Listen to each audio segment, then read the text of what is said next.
individuals out there so I can completely show you the whole industry and how it works, all right? Because I'm the first artist in country music history. I'm the first artist and songwriter in country music history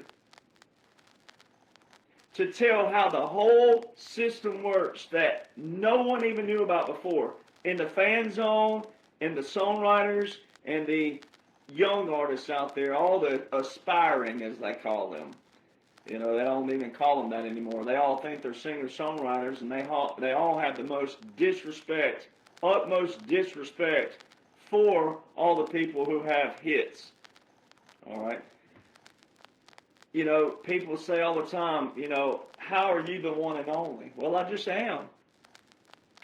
And then I also am the one and only with the books that outline what's going on in the world, with the 45-47. I'm the only one with the books that outline the full strategic blueprint of the laws and the orders. But I had Billboard hits before they brought me back at this level, meaning military. But a military operation is a lot more prevalent and important for a veteran to take place in than it is music in another manner. Like if I'd ignored the call and I just kept doing my thing and ignored all the other stuff going on, then I would have been doing an injustice, one, to myself because of the knowledge I'm capable of holding, but also delivering to you, the people. But country music, I have the book, the #1 best-selling book in it. It's the first book of its kind. It's the first anything, any kind, any sort of doctrine, blueprint, verbiage, whatever terms you want to apply to it. It's the first. The Royal Flush of country music. All right, I named it the Royal Flush for a reason. When you're playing poker, the odds of having a Royal Flush is 1 in 649,000 hands. That's about 80 years worth. You could live 80 years and maybe have one hand in 649,000 hands if you're a poker player. I mean, if you play a lot of poker, right? So that's exactly why I named it the Royal Flush, because every bit of what I've done was all God-driven. All right, now you know me, those that follow me. I don't beat you up on who you serve and what you worship, but I know for fact who put me here, how I got here, and the odds that I have the #1 best-selling books in both categories that are world levels, military, music. The odds aren't there, right? The odds are more in a Royal Flush, 1 in 700,000, give or take, just round it off, than it is that, oh, this is easy and easy done. So a lot of people, unfortunately, you've been duped everywhere. Music should be the one that makes you even more mad for the sake of that is your escape. You should be ticked off and mad that this group of people back here, they control you. And all it is a psychological manipulated game, a system that makes you think you're in power, but you're not. And what's funny is the actual definitions of what they do to you is the very thing that liberals yell at President Trump, but they're actually forecasting and projecting exactly what they are. And that's exactly what the music industry is. So I moved to Nashville years ago, before it became what it is now, and I worked on Music Row, which they just about destroyed every historical building on Music Row. I can't even take my family and friends anymore and show actual buildings. I can show where they once were, but now they're not there. They've destroyed everything, and I used to work in the business side first. So I worked on all the business side, production, publishing. But publishing is where I really got in and figured out how does a publisher work with a major record label, the songwriters, the artists, the producers. That's why I know so many producers and songwriters that are number one hit producers, number one hit songwriters. Because that's my field house, my wheelhouse. That's where I got in. However, even when I was on the business side, they, the ones that knew, never alluded to how the actual system worked on the good old boy side, the intricate details. I found that out another way. I found that out as being an artist. So I've had pub deals, I've signed pub deals and all those things. I can tell you what you do want, what you don't want. But right now, you don't want any of it. Singer-songwriters. So this video is geared towards singer-songwriters, towards you, but you, the fans out there, you need to listen. All right, because you got a lot of friends and family who are singers, maybe songwriters, and they're trying to move to Nashville. Maybe they're already in Nashville. All right, you need to let them hear this. Because what we're seeing right now, there's a few quote-unquote influencers out there who all of a sudden have a lot to say about something they don't even know what they're talking about. Now, what I try to do is show you, look, I'm not here to beat up other artists. All right? Some of the artists I know, some of them I don't. But you need to look at the system. And a lot of these podcasters out there, all of a sudden, I'm starting to see things pop up about Jelly Roll, Morgan Wallen, and all these other people. And what I'm going to show you is that once you see a big name, if you see anyone attacking a name, or if you're doing the same thing, they're already the name. You've already been duped. So you gotta look at the system. How does the system work? It's the same with politics. Everybody's whining, complaining, griping, but you don't even know the operations and functions. You don't even know the terms, the definitions. You don't even know the intricacies. You don't know how they work, how they function, and who does what, and who goes where, and how do they do it. And music is even more secretive. 99.99999% of fans and aspiring singer-songwriters, you're supporting a system you know nothing about, which is why you need an artist and songwriter who's already had Billboard hits verified and a #1 best-selling book. And then you got to learn that, hey, there's no way I could have a #1 best-selling book and claim all the names that I claim. If I claim one name that I didn't work with, or they didn't work with me, you know what they'd do? They'd send you a cease and desist. First, they'd send you a polite little message, and then if you kept doing it, they'd send you a cease and desist. And if you kept doing it, then lawsuit. Because the music business, the side that's actually good, which is very little tiny bit, but the ones that are decent in it, they work for years to build a name. It's all a commission-based job, if you will, in layman's terms out there. It's all on what you do, what you put in it, what you do, and then building a name. So there is an intricate, finite portion that's a small, tiny group of people who run the whole thing. And then you got a bunch of moving mouths out there. Oh, my Lord, have mercy. But I'm in the music business. I'm in the music industry. I'm in the music industry. No, they're not. No, they're not. And it's like my Billboard team always said. You know, if I ran into someone being whatever, whatnot, he said, send them to me. I'll tell them, quit. You ain't, you know what. Because you got to know the people who run the bigger system. And then listen how that system works.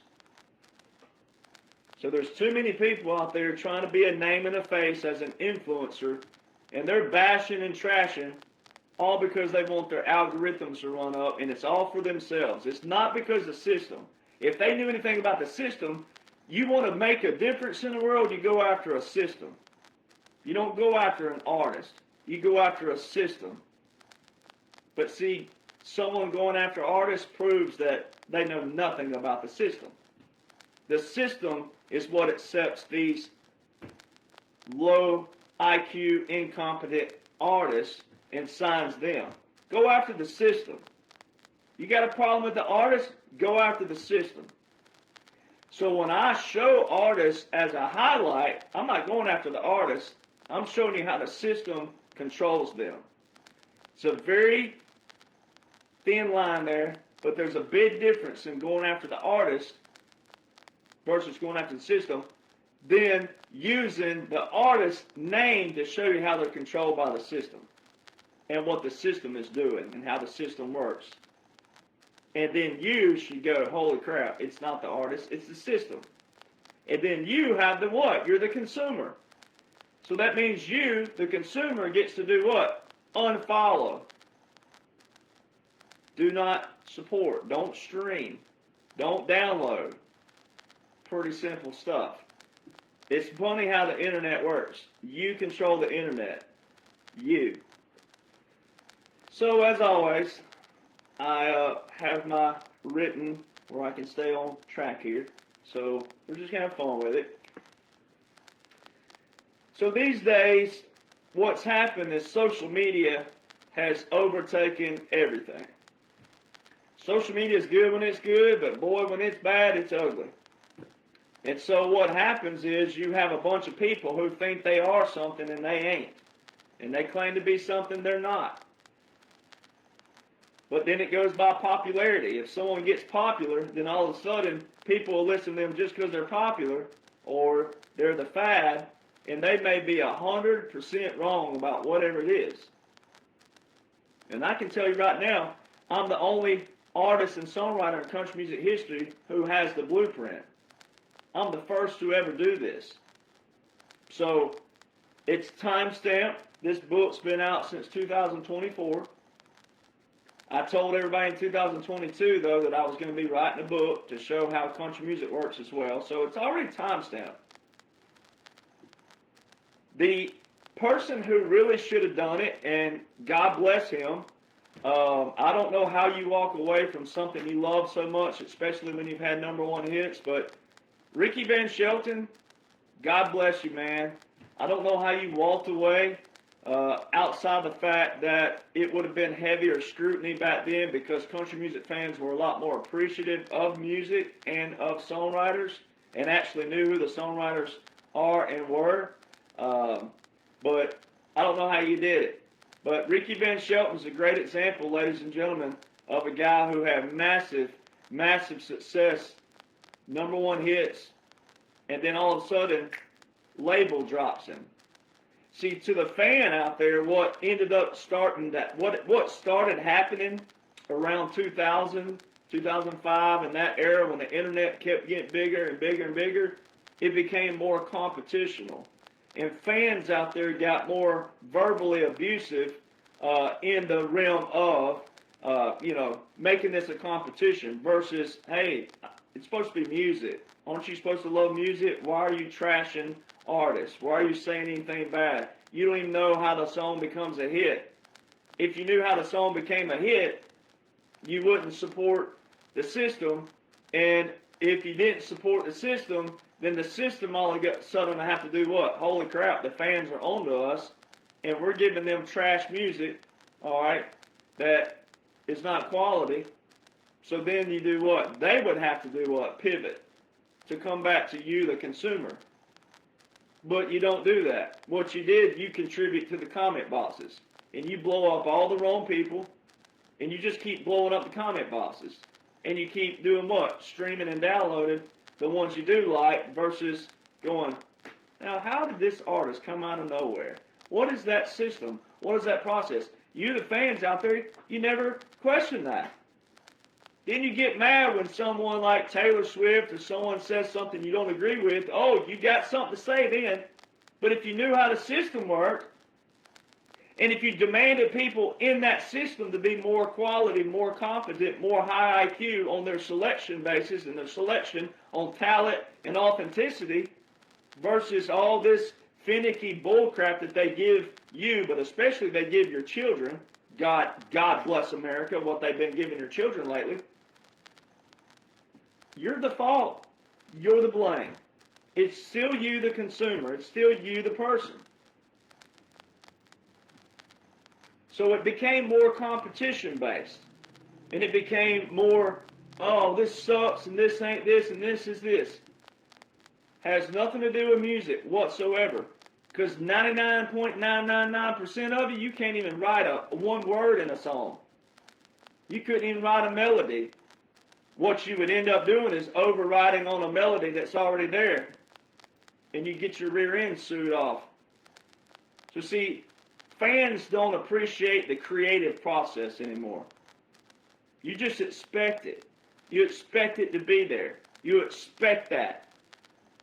You singer-songwriters out there that call yourself aspiring singer-songwriters, you have no respect for the business. You have no respect for singer-songwriters who've already been there, done that. You talk to us like we just your best friend, or you'll say some bull crap like, oh, yeah, if you just work hard and you chase your dream. No, it don't work like that. It's a system. It's a rigged system. It's a tiny, finite, little portion of people. So we have a problem on both sides of the aisle. And it needs to be addressed. But it's already out. It's already time-stamped. It's already out there. But I'm getting in front ahead of everything. I've been ahead of everything with the book saying, hey, this is coming. Because today, just today, March 23rd, there's an article put out. One of the first lawsuits that's happened of someone ripping and stealing streams. Ripping people off. And right out the gate, on my first note here, how social media destroyed everything. Streaming and downloads destroyed everything. You used to have to buy an 8-track, or really, however old you are, if you're way back, you had to buy vinyl. Then you had an 8-track. Then you have your cassette tapes. Then you have CDs. And then all of a sudden, you had these two programs come out, Napster and LimeWire, where people were ripping songs, burning CDs, as the old saying was. Well, what that was doing, though, you thought it was okay, and you thought it was cool, and you did it, and everybody did it in the 90s, right? But what you were actually doing was taken away from a songwriter. Because the songwriters are the ones who go through the pain, the sorrow, the sadness, the whatever it is to write the song. It's better to use sad songs, though, because of the sadness and the sorrow that some songs and songwriters go through to write the song. And there ain't been many people who had #1 hits as a solo writer in country music. Toby Keith is one of them. Ronnie Dunn's written a bunch of Brooks and Dunn solo. Taylor Swift. There's a few of them out there. There's not many. Alan Jackson. So, if music is about music, then it should be about talent, and it should be about the song, and it should be about the creation of it. And you should appreciate that. You should want to know that process. Period. Because that's what you're buying when you purchase it. So the LimeWire and Napster started this idea that, hey, we can put a single song here versus the album, and then fans out there don't have to buy the album, the 10 or 12 or 15 songs. They can buy the one song.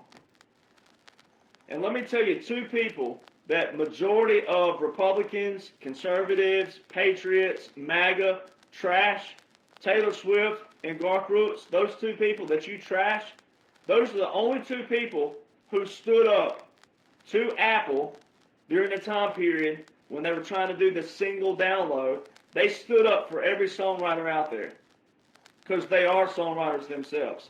They stood up for every songwriter and said, hey, this is trash, this is garbage, because one, as an artist, an album is where we are as a whole. For our fans to have 10, 12, 15 songs that we've written and or recorded by other songwriters that they took all the time to write.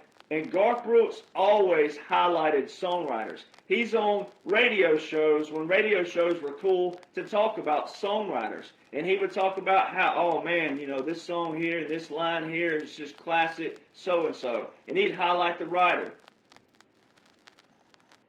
See, so when you trash an artist out there and you know nothing about the system, you prove that your bias is controlled by some other element because you don't know how the system works. You have no idea how the system works. The Garth Brooks, he was in the old system.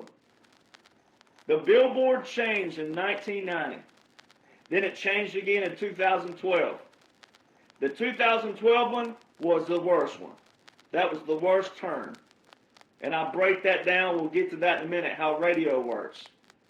So, you know, a lot of people out there, you're trashing something you know nothing about. And a lot of quote-unquote influencers, just like in the politics world, the political world out there, oh, Lord, now we have quote-unquote influencers. They don't know jack diddly doo-doo of what they're talking about. They ain't been in the business. They ain't had a hit song. They hadn't had a hit as an artist, as a writer, a producer, or anything.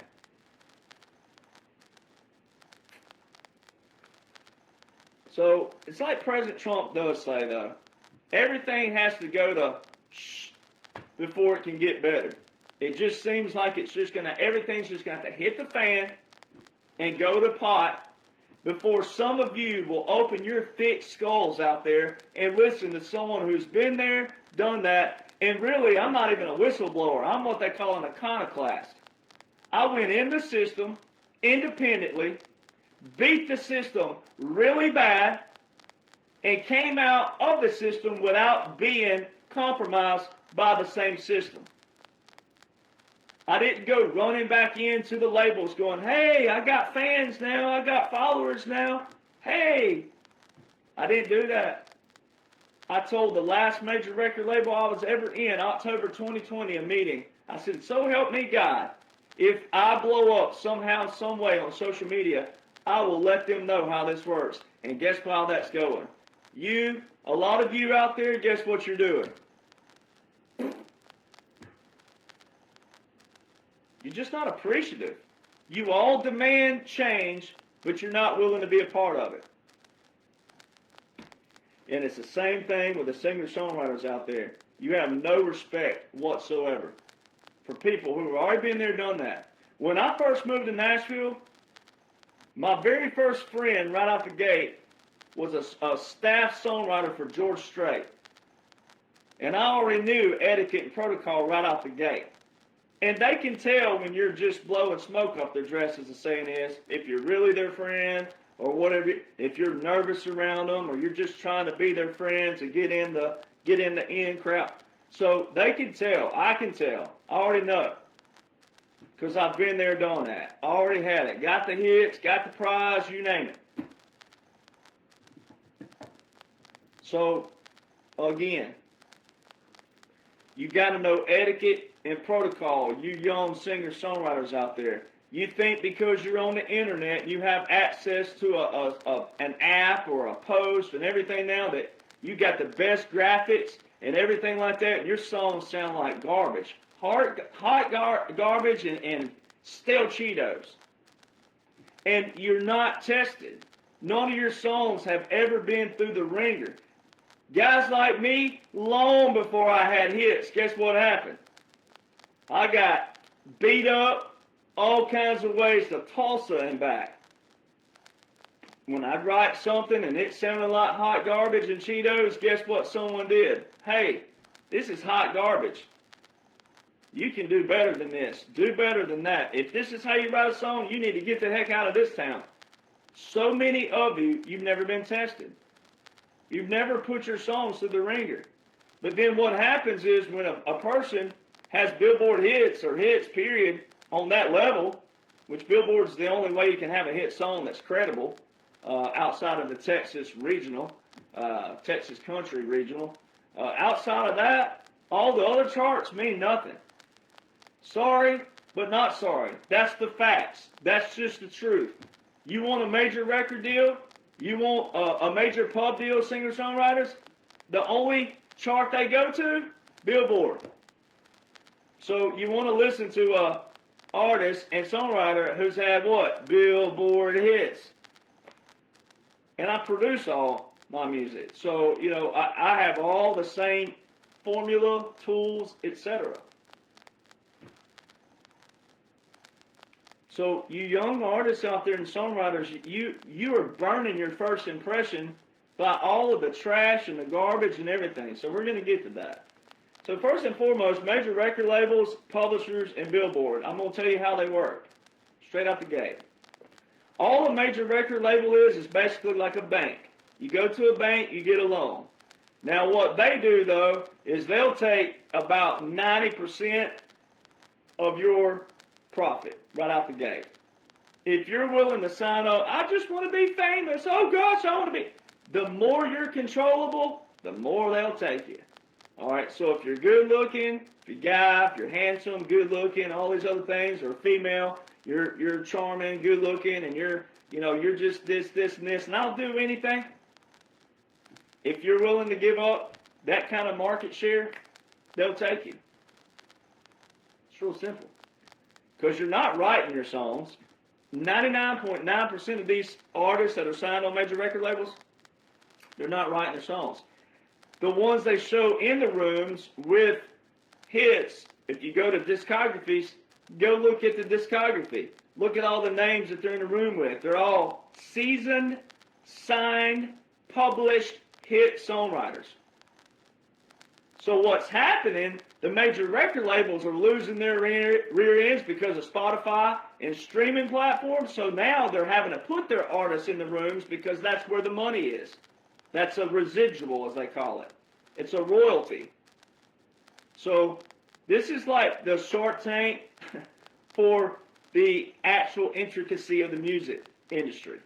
This is what I'm giving you. It's a Shark Tank version. All the terms and the verbiage and how the money works and where it goes and the intake, the outflow, inflow, outflow, etc. So the major record labels, that's all they are. But they have a conglomerate and a monopoly with radio, the Billboard chart. But Billboard is a separate entity. It's been around since 1942. And there's only been 6 major record labels since back then. So see the control they have on you? They call them the Power 6, the Big 6, whatever you want to call it. There's a few little independent boutiques that have blown up too because of money. But they still have the 6 major record labels have controlled you for all these years. Billboard is separate though. Completely separate. But that's what the system, that's the chart that the major record labels use. So every Tuesday morning, sometimes they swap it up, but Tuesday mornings used to be the morning where the Billboard chart would be sitting on the major record label's desk. And they look at the chart. What chart are they looking at? Airplay. They're not looking at the downloads chart. They know they have you captured in control. Downloads chart don't matter. It's the program directors of the major record labels, conglomerate program directors with radio. They have a conglomerate, meaning they're all in this together even though they're separate entities. Billboard reports to Billboard, and it's a system in itself in New York. Then you have your Nashville with country music specifically, and there's some major record labels obviously in New York, Miami, LA, and Nashville. But they still, for country music, the heavy part is Nashville. So a publisher has no direct, it's direct in another kind of manner, but some major record labels have their own publishing. They have their own songwriters down the hall. And then you have major publishers who have been around for years, and then they pitch to the major record label artists. But they don't pitch anymore to what they call A&R. They pitch to the producer. The producer is now the go-to guy, and there's only maybe one gal. Hold on. Instagram pause. There's maybe only one gal producer. There's not many female producers. There's you at M right there, ladies. So you got to know these things. So when a songwriter writes a song and they're a sign writer, they have to write X amount of songs a month with the publisher. All right? Then they submit it. The publisher then, like the creative director and whatever they're calling these days, they changed the name so much now, but the actual overall A&R director, or the director of the publishing, they'll, oh, we like this, this, this, and this, and this, right? Well, then they have what they call a song plugger. Or they may do it themselves, but most of the time they have what they call a song plugger. That plugger will go to the producer, and they'll pitch 3 songs at a time typically. They don't overload the producer, they'll do 3 at a time. You know how I know this? Because that's what my job was on the business side, one of my jobs. That's how I became friends with so many songwriters and producers and made a name on the business side by doing this very thing. So, you know, you can't argue with this stuff. This is still how it works. Then you have songwriters who were once formally signed that they'll get out of their pub deal, and they want out of it. 99% of songwriters I know want out of their pub deal. So they get all their publishing back, and then they will pitch it themselves to the artists they've made friends with and or producers they've made friends with.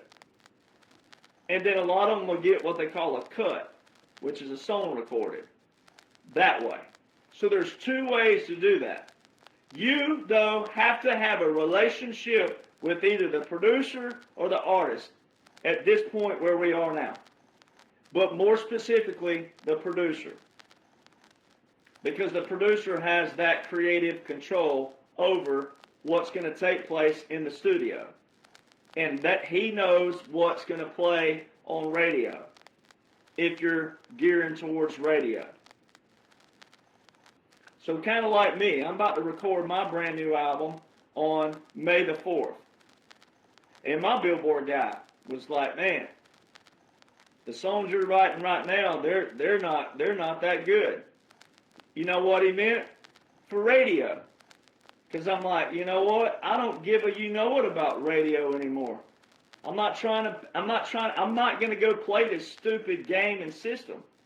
This is what Kid Rock is alluding to. If you go to his website, and you've heard me talk about this, Kid Rock is alluding to that when the argument he had with Bruce Springsteen had nothing to do with Kid versus Bruce. He's alluding to the system. He said, yeah, he was like, I've tickled a few you know what in my lifetime, but I've never kissed an ass, and I've never inserted a you know what in my mouth to have a hit like you have, Bruce. Now that's light terms for Kid Rock. He could have said a whole lot worse than that. A lot more colorful. But what he's alluded to is what he said in that spiel. He used the 2 words, program director. Program directors are in their own system. And that's why all of you singer-songwriters out there, if you do not have a major producer, if you don't have songwriters backing you, hit songwriters, especially former hit songwriters, if you don't have a credible producer, credible songwriters with about $1 million laying around to back you, especially independently, you are wasting your time when you go to this thing called Country Radio Seminar, CRS. You are wasting your time building relationships with program directors that you're never going to go get in a room with when you're on a radio tour promoting your song if you don't know how to have promoters, and promoters are not going to promote trash. They're going to promote artists who have credible producers and songwriters and then great songs that fit that radio standard. I have probably 100 songs or more that I've written that would never be radio standard, radio quality. Not in today's market. The 90s, the 80s, the 70s, they'd be hits all day long. But not today's market. So see, you got to know the verbiage, the language, and how it works. And so many singer-songwriters, you're wasting your time and energy. You think just because you get a band together and you use the term studio and all this, they are doing exactly what you want them to do. and you're paying for it. There's a huge difference in a producer investing in you and giving you creative vision and helping you out and investing in you and also paying for it versus you paying for it. Huge difference. So, too many fans and young songwriters and artists out there, what you do is you focus on big names. See, you won't listen to me. You won't go see that I actually have the same Billboard hits. I didn't have a number 1 and top 10 and top 20, top 30. You know why? Because it costs money. If you're not with a major record label, it costs right at $1 million to really get in pretty good position for one song. One song. You might get lucky and hit the industry minimum of $800,000, but it normally costs right around $1 million to get in that top 10 as an independent. And it's only happened once in the last many years. So you focus on what they call the lottery winner. That's why you'll name, oh, George Strait did it this way, and so, lottery winner. Jelly Roll, lottery winner. Morgan Wallen, lottery winner. You're not looking at all the ones that played the lottery. There are so many songwriters and artists like myself who have had Billboard hits that you've never heard of. So if it's about music, you might actually discover, man, you got some great music. Oh, dang, you write all your stuff? You produce all your stuff? Dang, the musicians on your record are all the same musicians on everybody else's records? So see, you don't know much ado about anything because you're so busy with your nose up the rear end of the lottery winner and the competition. And it's not a competition. Has nothing to do with competition. All the major record labels, they have the same labels for all these years. It's not competition. They know they have you captured and controlled.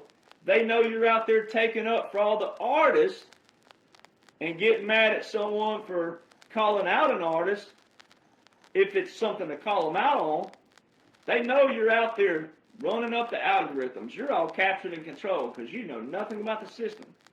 And they never dreamt a guy like me would go in their system, work in their system, figure out their system, actually have the talent, got a Billboard team independently, and we beat the rear end of their system with peanuts compared to millions, and still got in the 40s on the Billboard, the biggest chart in country music. They never dreamt that I would come in there and do that. The same way the deep state never dreamt that the military would get in there and take over that deep state swamp. They never dreamt it. They were cocky. They were too bold. And they got a little lenient, right? And that's what happened. So, Jelly Roll is a great example. This is where you use Jelly Roll not as Jelly Roll the person. This is where you use Jelly Roll as what he told you way back here. Not long ago, he's in a video. And he says, listen here, artists. Listen, young artists. This is worth a lot of money right here. I can make a lot of money telling you this. He said, labels will F you. Beep, F you. And then he proceeds to tell how labels operate on the surface level. He don't go into intricate details like I give you. He goes on the surface, and he gives you the 95-5 system, meaning the labels get 95%, you get 5%. You'll pay back all of what the label put up. If they put $1 million up, you'll pay that $1 million up before you ever get to any of your money. And a lot of artists never reach getting back to where they make money. Ever. That's why they come and go so often. But where Jelly Roll became a hypocrite, and someone like me can call him out because I know how the system is, where he became a hypocrite, he was telling you this before he was a signed artist with a major record label. So if a major record label will F you over like he's saying, why did he go sign with a major record label? Now that is how you call out somebody. That is straight up a display of hypocrisy. And you'll have people, like I had someone in the comment box when I first, on another video, I talked about this, and guess what people, some in the comments will do?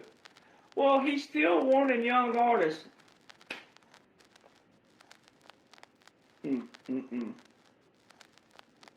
I mean, that's the people that are absolutely controllable.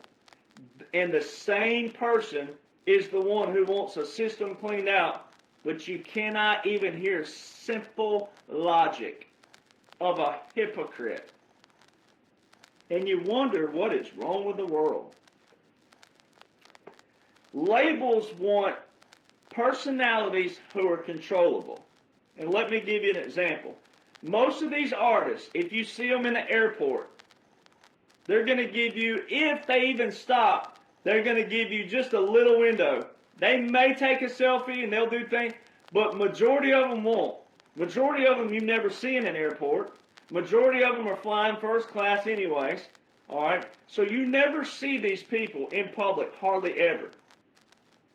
So the odds of you even seeing them in public aren't even there. Now, what you're confusing with, a lot of people do, you confuse this with what? When you see them in concert, oh, he picked my cell phone up and he took his selfie. Oh, he picked my phone, not her phone, and her phone. And 10,000 people down there on the front row, and you talking about, oh, he picked my phone. He had to pick a phone. He couldn't pick all of them. All right, so that mindset is what keeps them in the top. Then you'll have things like the meet and greet. Well, they got to do the meet and greet. That's part of the business side. So everything that people see are part of the business side. It's all what they got to do, what they're supposed to do. They're supposed to keep the fans locked in on them. Versus, hey, this Derek Johnson guy, he's the first singer-songwriter in country music history with Billboard hits, the same Billboard hits as Morgan Wallen, Jelly Roll, George Strait, you name it. No, don't listen to him. Now, there's none of them out there saying that because they know you won't listen. Then you have zero interactions on social media. None of these people control their own social media. None of them. They don't give a dang about you in the comment boxes. They don't give a dang about you in the inboxes. And the very few who read anything in the inbox, guess who it is? Someone working for them. Same thing in the comment boxes. They don't care about you. They have no care in the world about you because they have you captured and controlled. So it's like this too. A lot of you singer-songwriters out there, what'll happen is when you're in Nashville and you've got your friend base and you done made 10 or 12, 15 songwriters and y'all think you're all buddies and all this other stuff, maybe 1 out of 1,000,000 will get signed as a writer and or an artist. And guess what happens? All of a sudden, when they become an artist and or songwriter, guess what gets left behind? You do. They're not writing with you anymore. And then it goes straight to the deception where this artist, dang, so-and-so, brand new. Oh, teams up with so-and-so. And the fans are going, oh my gosh. Oh, so-and-so's doing a duet with so-and-so. Oh. And all of a sudden, this brand new artist, never heard of before, is all of a sudden best friends with an established major signed artist. And guess what you fans do?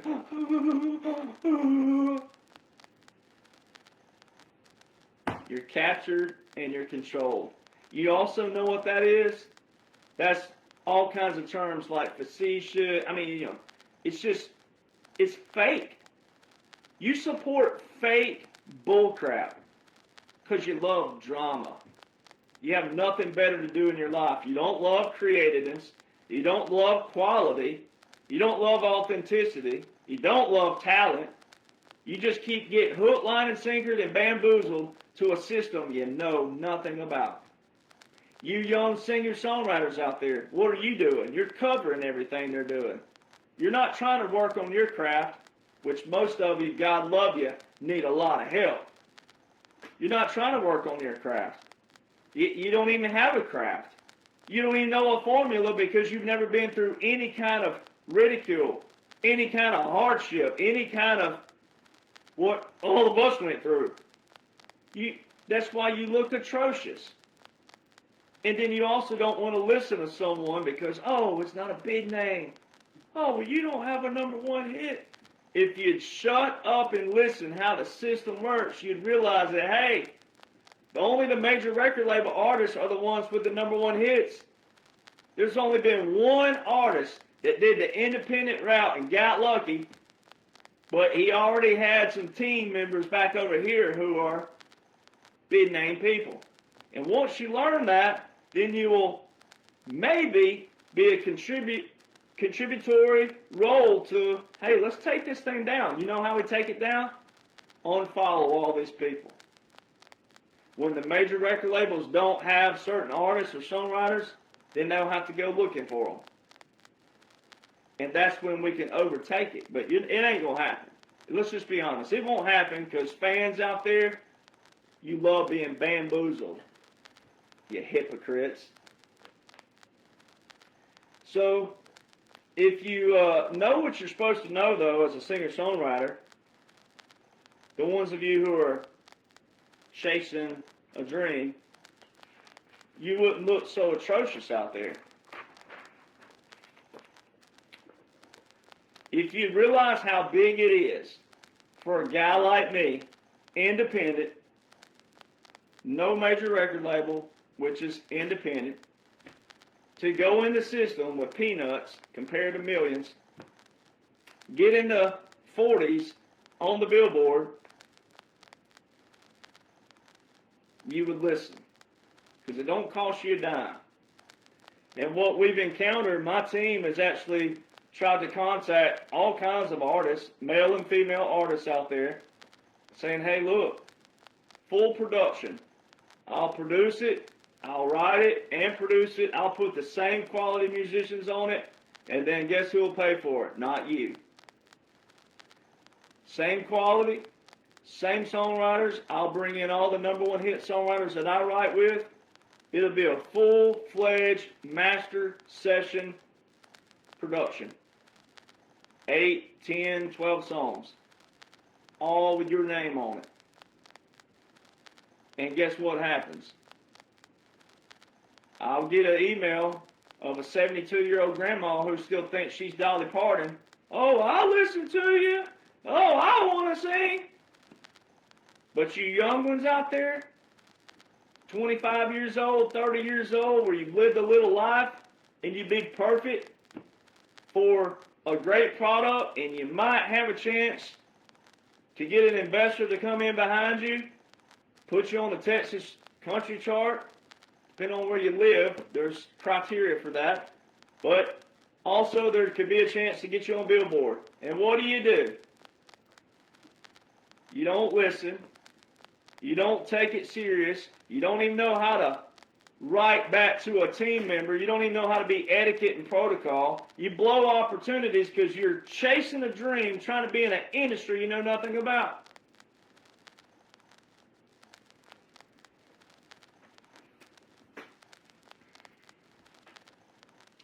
Then, a lot of you are stuck in the past. You've had family and friends that think they know how it works, and they don't know doo-doo. So you'll say, I've heard artists say all kinds of stupid stuff, like ridiculous things. Oh, well, they just sell songs and blah. Cody Johnson's a great example of a stupid comment recently of someone stupidly commented on one of my posts out there, and they do like, well, if so-and-so said this, then why this, and it works this way, ... and it said, just saying, put the little face up. This person had the IQ of a turtle shell. You're sitting here telling a Billboard artist and songwriter who knows how every intricate thing works, that shows the person didn't click on my profile, ain't read one thing about my profile, hadn't watched one video, hadn't seen one post about books and #1 bestsellers and the first in each category to have these. This is what's wrong with America. People don't do their research. This person was talking about when Kid Rock said, "Oh, Cody Johnson gave me his blessings to record Till You Came." He don't need his blessings. Ladies and gentlemen, if you knew how the system works, the songwriters who wrote that song, Cody Johnson, didn't write that song. So see, there's a great example of what people do. You'll hear me say Cody Johnson, and people go, "I like Cody Johnson." Not saying anything about Cody Johnson. So you don't listen. You just hear something and you react. "Well, I like him. What are you doing talking about him?" I'm not talking about him. I'm talking about the song. The songwriters, when you write a song, like me, when I write a song and it's been put out there, if Kenny Chesney or George Strait or whoever came to me, they wouldn't come to me. It wouldn't even work like that. If Kenny Chesney or George Strait wanted to record my song, full reins to do it. I can't tell them no. Especially if it's got another songwriter on it. But they have to do what? They have to pay me licensing for it. Because they can sell 2,500 units like that. So they pay what they call commercial licensing. And they say, "Hey, what's your commercial license on that song?" And I'd say, "Oh, it's $100 every 6 months." Or whatever. You can name your cost. To them, that'd be nothing anyway. But that's how licensing works. 99.99999999999% of young singer-songwriters, you have no idea what licensing is. No idea. And so, like, if you're a young singer out there and you're not a songwriter, and you met a hit songwriter, and they said, "Yeah, you can record my songs. Yeah, here you go, pitch, pitch, pitch." Well, if you recorded 10 songs, all right, and their publishing, their licensing was $30, let's just say for the year, let's just do simple math, $30, 10 songs, that's every year. You're already in the hole straight out the gate when you record a record, if you're paying for it. You're in the hole with licensing if you don't write your own music. You're in the hole. And 99.9% of you singer-songwriters out there, your songs are terrible. They're not going to pass the spec. So you're not going to get to radio with it. But a lot of people, fans, you're also misled by some of these singer-songwriters out there. They'll bamboozle you, your friends and family. "Oh, call in such and such over in Bumtuck, Mississippi." Well, it's a regional station. If it's a regional station, it's not what they call an activator or an indicator. They could play your dog farting on the radio if they wanted to. A regional station is not, "Oh, my song's going to country radio." No, it's not. It's going to a radio station, a regional radio station. It's not going to radio. So a lot of singers out there, they'll do that. "Oh, my song's going to country radio." No, it's not. It's going to a radio station, a regional station, in their hometown or somewhere close by. It's not going in the market, in the system.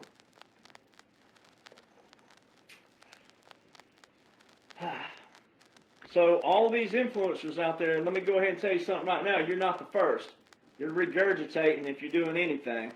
But if you're attacking an artist out there and you know nothing about the system, you already look dumb. All right, if you want to make a mark, go after the system. But you can't make a mark because you know nothing about the system. So when you go after an artist out there, guess what's going to end up happening? You're going to become known as that person who goes after the artist. And if it blows up algorithm-wise, you're still going to be known as that. You're going to be known as the artist who couldn't make it on your own, with your own merits and your own talent and your own songs. You're going to be known as that.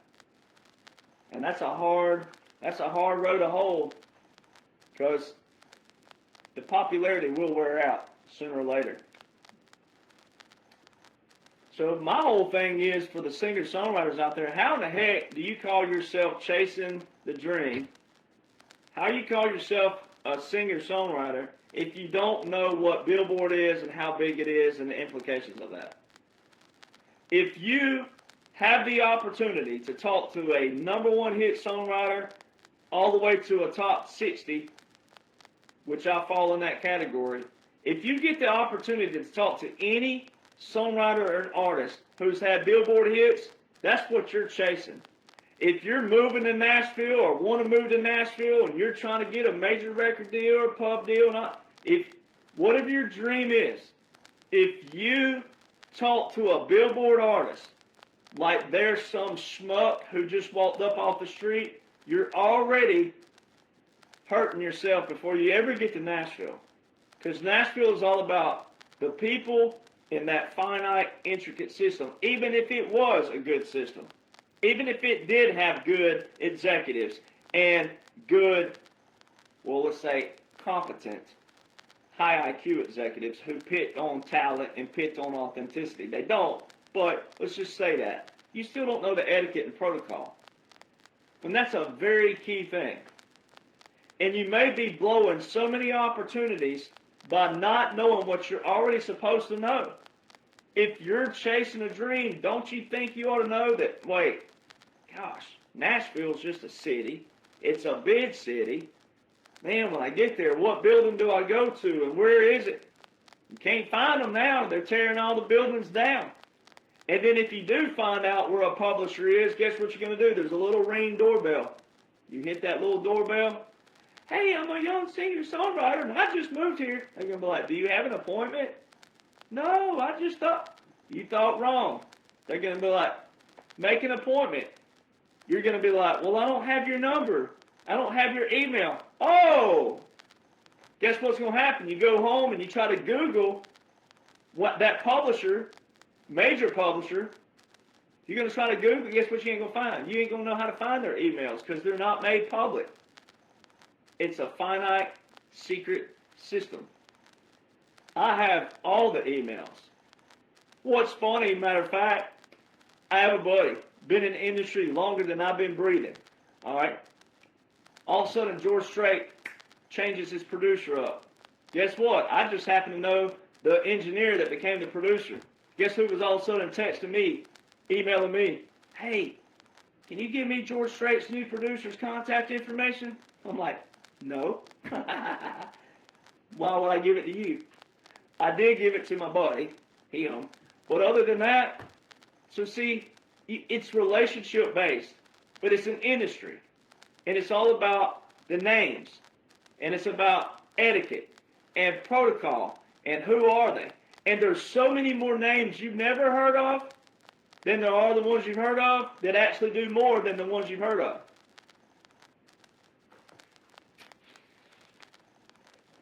Let's see here. So let me tell you this story. I'll go ahead and tell it right now, and then I'll get to the other.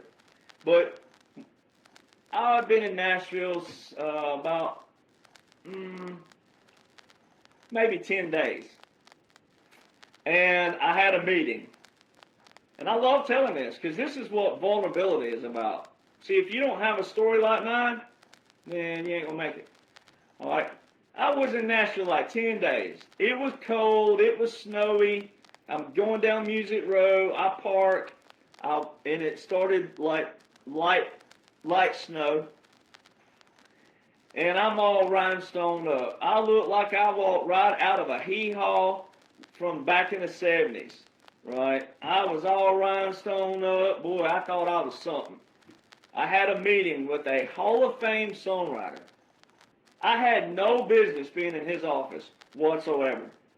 See, hindsight's always 20/20. And when I look back, I'm like, oh, I had no business being in there. I'm sitting there, and I got the meeting because I knew how to Google things. I knew enough people. I already knew Dean Sams from Lone Star. And so I already knew kind of how to research certain things and the verbiage and the language. And so I found Luke Bryan's email when he was just a songwriter. He wasn't an artist yet. You didn't know the Luke Bryan that you know now. He was just a songwriter. Rachel Thibodeau, who I'm friends with to this day, songwriter, she wrote with Luke Bryan, the #1 hit song "Good Directions" by Billy Currington. I found her email way back then. But I found the big dog. I bypassed all of them. I went straight to the big dog. Told him who my grandpa was and all this stuff. And, oh, yeah, I remember those guys and blah, blah. So you come on in. We'll get a meeting set up. I go in there. 3rd floor. It's a little bitty cool. This building so happens still there. The last I saw when I was in Nashville. I'll check again in a couple months. But he has this 3rd-story little loft. We're sitting up there in this all glass, and there are gold records everywhere. And I'm sitting there, and he goes, play me some music. So, bad day. It was a bad day to be Derek Johnson. But it was a turning point in my life. That was the first turning point. I've had 2 major turning points in my life. Well, 3. We'll say 3. Music, military, and then God. All 3 of these things is what led me right here to this platform to this day. So, sitting in that office, I played like 3 songs, and looking back, those 3 songs put together weren't even an eighth of a song. Terrible. I don't even remember what it was to this day, thank God. I don't even remember. It was terrible. And he said, well, Derek, this is the worst part of my job right here. He said, let me tell you something, son. If that's how you write a song, you need to get the hell out of this town. He was like, this is an industry. It's a business. He's like, you can love the music, but it's a business. He was like, and right now you ain't got it. He was like, and you may never have it. I don't know. But he said, let me tell you something. He was like, if I gave you my Rolodex right now with all the names and numbers in it, you wouldn't know what to do with it. You wouldn't know how to talk to them.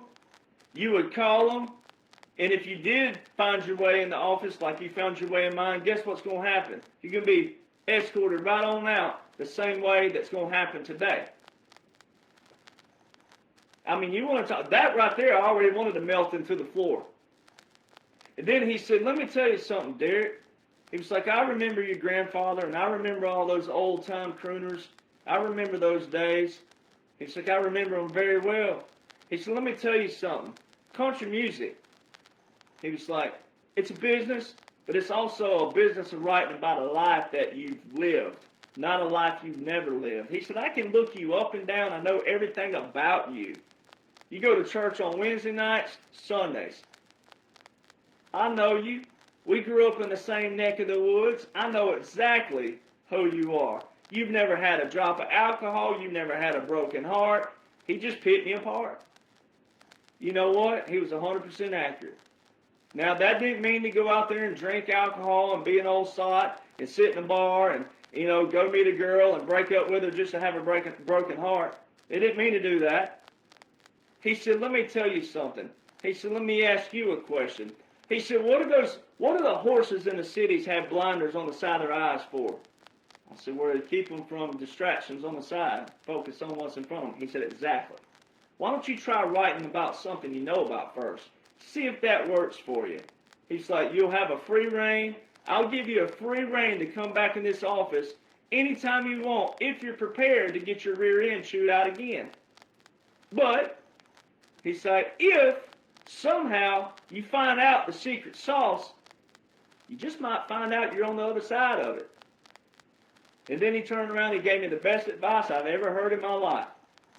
The best advice I've ever heard in my life. I tell it everywhere, all podcasts, etc. He said, let me tell you something though, Derek. He's like, if you don't have what it takes, there ain't nothing in the world I can do to give it to you. But if you have what it takes, there's not a thing in the world I can do to stop you from getting it. And that was a turning point. I saw him about a month later at Loveless Cafe. Those of you who've been to the region, you know what I'm talking about. Out past Belle Meade in Bellevue. And I saw him at that restaurant, famous restaurant. He was with a bunch of other hit songwriters. He was with Luke Bryan and a few others were there when he was just a songwriter. No one knew who he was as an artist yet. He said, oh, Derek, I see you didn't leave town. I said, no, sir. I sure didn't. I got a job. And I told him who I was with. It was a studio. We had a lot of major artists. And he said, well, we work with y'all occasionally. He said, I'm going to make sure you're the runner on all the stuff that needs dropped off. So every time I would go to his office, I'd see Luke on the bottom floor, wave, walk up, and I have to drop certain things off, CDs, things of that nature. And he told me if I had a good question, he'd answer it. But if it was a bad question, you know what happens. So see, so many young singer-songwriters now, you've never even been tested. You've never been through anything. And if you were,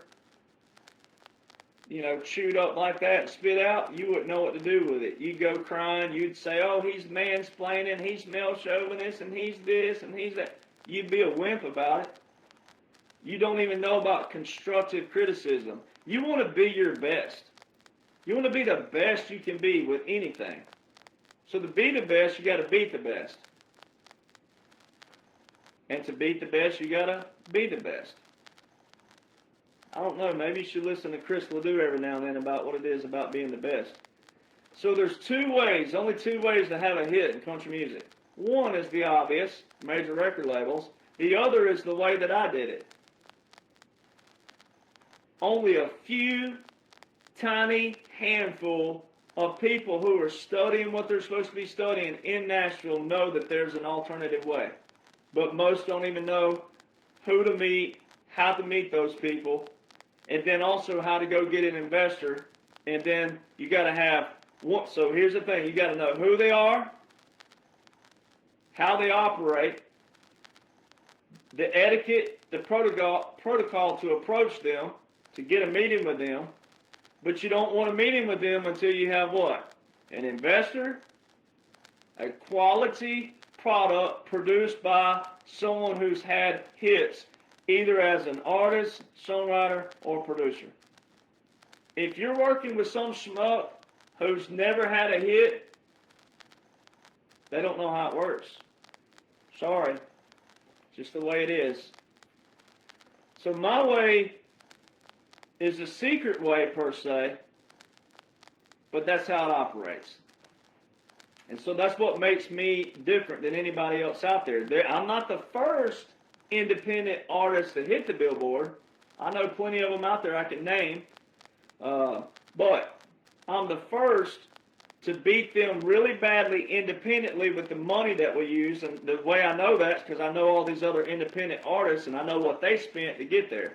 For example, I'm good friends with a female who is a singer-songwriter. She was in a group. This was now been, 5 years ago, 6 years ago? No, 7 years ago.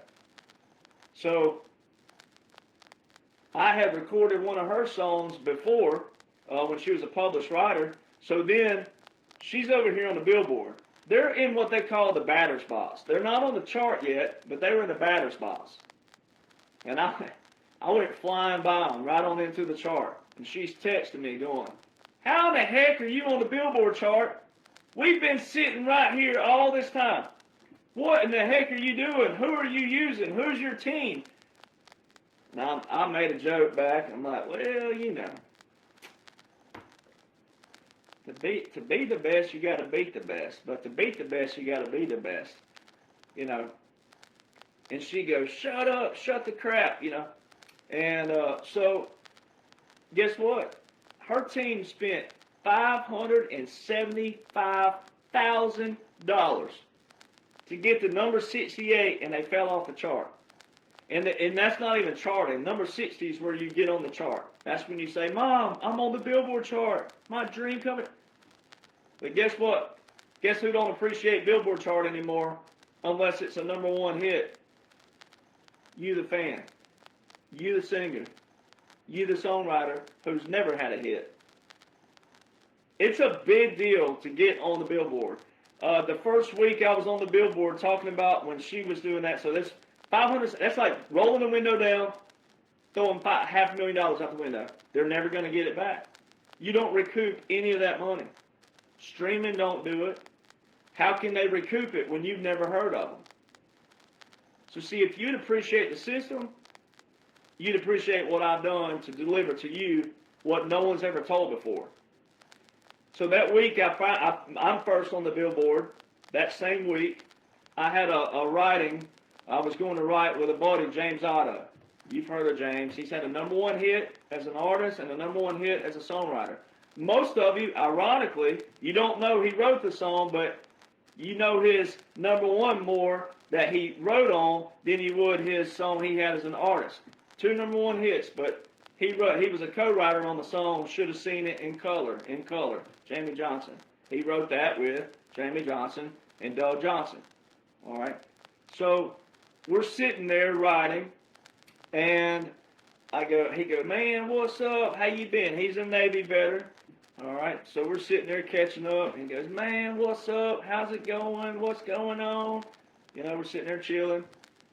I said, man, I'm finally on the Billboard. Finally, I said, well, it's not a #1 hit, it's not a top 10, not a top 20, not a top 30, not a top 40, not a top 50 yet, but I'm on number 60 with a bullet. He said, man, hey, let's celebrate. He said, it don't matter. You know how difficult it is to get on the Billboard chart. It ain't got to be a #1.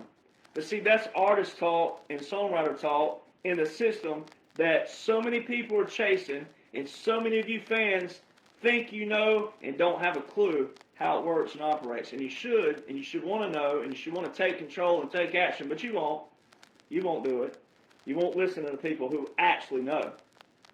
And you're actually hurting the very ones who should be there. He should be there. He should still have a record deal. That dude can sing his rear end off and write his rear end off and play a guitar like nobody's business. But you support all the trash. You should actually support all the drama and trash that they're not that good. They're good only because they're the lottery winners and that's all you see. But if you actually knew all the talent that's around them, you should be ashamed of yourself. So what we did, we spent peanuts. On average, it costs, on average. So the only person who's done it recently, who I was just talking about earlier, who's had a #1 hit as an independent, are they telling you what I'm telling you? No, they're not. Which tells you what? They're playing the system, they're tickling the you-know-what, and they're inserting the you-know-what that Kid Rock talks about with the program directors and the major record label. So it's Zach Top. Zach Top. Oh, I love Zach Top. I just hear some ignorant fan right now. I love him. Why are you talking? I'm not talking about Zach Top. I'm talking about the system. But if Zach Top cared about country music, then why aren't they telling you how country music operates and how dirty it is? It's the system. So, we beat it with peanuts. He spent $750,000. I know all the inside people, what they spent.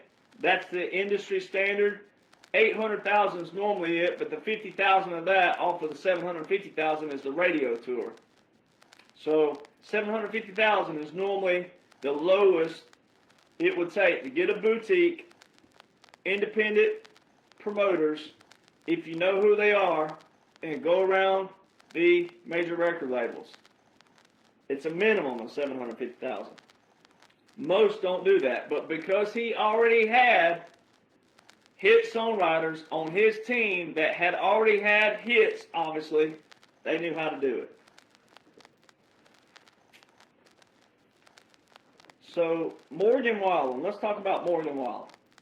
All right, because everybody's trying to talk about Morgan Wallen now. Some of these influencers out there, some influencer the other day, try to put up some bull crap about Morgan Wallen and Billboard. They don't know anything about Billboard, first off.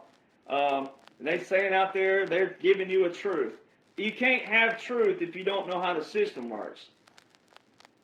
It's real simple with Morgan Wallen. Morgan Wallen, new album has like 40-something songs on it, 37 songs on an album. All right? Quantity is not quality. Quantity. Well, the labels know they're losing their rear ends because streaming has actually destroyed everything. It's not made it better because now everybody and their mama thinks they're a singer-songwriter. Everybody and their mama are putting out, hey, go check out my new single. So they ripping all the language from our actual industry, a single. Oh, I'm in the studio. Oh, follow my journey. Oh, go stream this and go download this and go do. I mean, it is atrocious how many quote unquote singer-songwriters there are now. No etiquette, no standard, no protocol, don't have a clue how it works, don't know anything about the industry, using all the terms just because they heard them before, and then the major record labels had to up their game up. Now their artists are putting out 30 and 40 and 50 songs at a time to keep you fans locked in, pulled in, and not slip over to that side. I'm the guy in the middle going, hey, these people are not proven and tested either. Their songs are atrocious, but there's guys and gals like me in my spot who's had Billboard hits, who writes all my music. Not all of them do, but I do. I produce all of it. Every musician on my albums are the same musicians in every single slot that's on the master session. And they'll only do a master session with someone like me who's already been proven with hits. You may see one of those guys on some young artists out there, but it's not every single one of them. They got to know you. They got to have a history, a relationship. All right. So it's real simple. So the major record labels all of a sudden are putting out all these songs. So here's what Morgan Wallen fans do. So they'll hear me talking about Morgan. They won't listen to what I'm saying. Oh, you're attacking. I'm not attacking Morgan Wallen. I'm telling you what the system's doing with Morgan Wallen. 99% of Morgan Wallen fans, what happens is they'll say that he got shunned by the CMAs and the ACMs because he slipped up and said a slur word. Then he came out and quote unquote apologized for it, and that got more people on board. And then he throws a chair off a barroom rooftop. All right, goes to jail. You know what that all equals, ladies and gentlemen? Publicity. Morgan Wallen don't give a crap what you think. He don't care whatsoever. It's all publicity. He's got bail money. He can bail himself out, and it's publicity. Publicity, publicity. And guess what you do? Whether you like the slur word or not, guess what you do? You contribute to the algorithm. So what's that doing? The old Brad Paisley song, the more you run my name down, the more my price goes up. So why wouldn't you want to support an artist who's trying to do all the right things, say all the right things, and be true and real?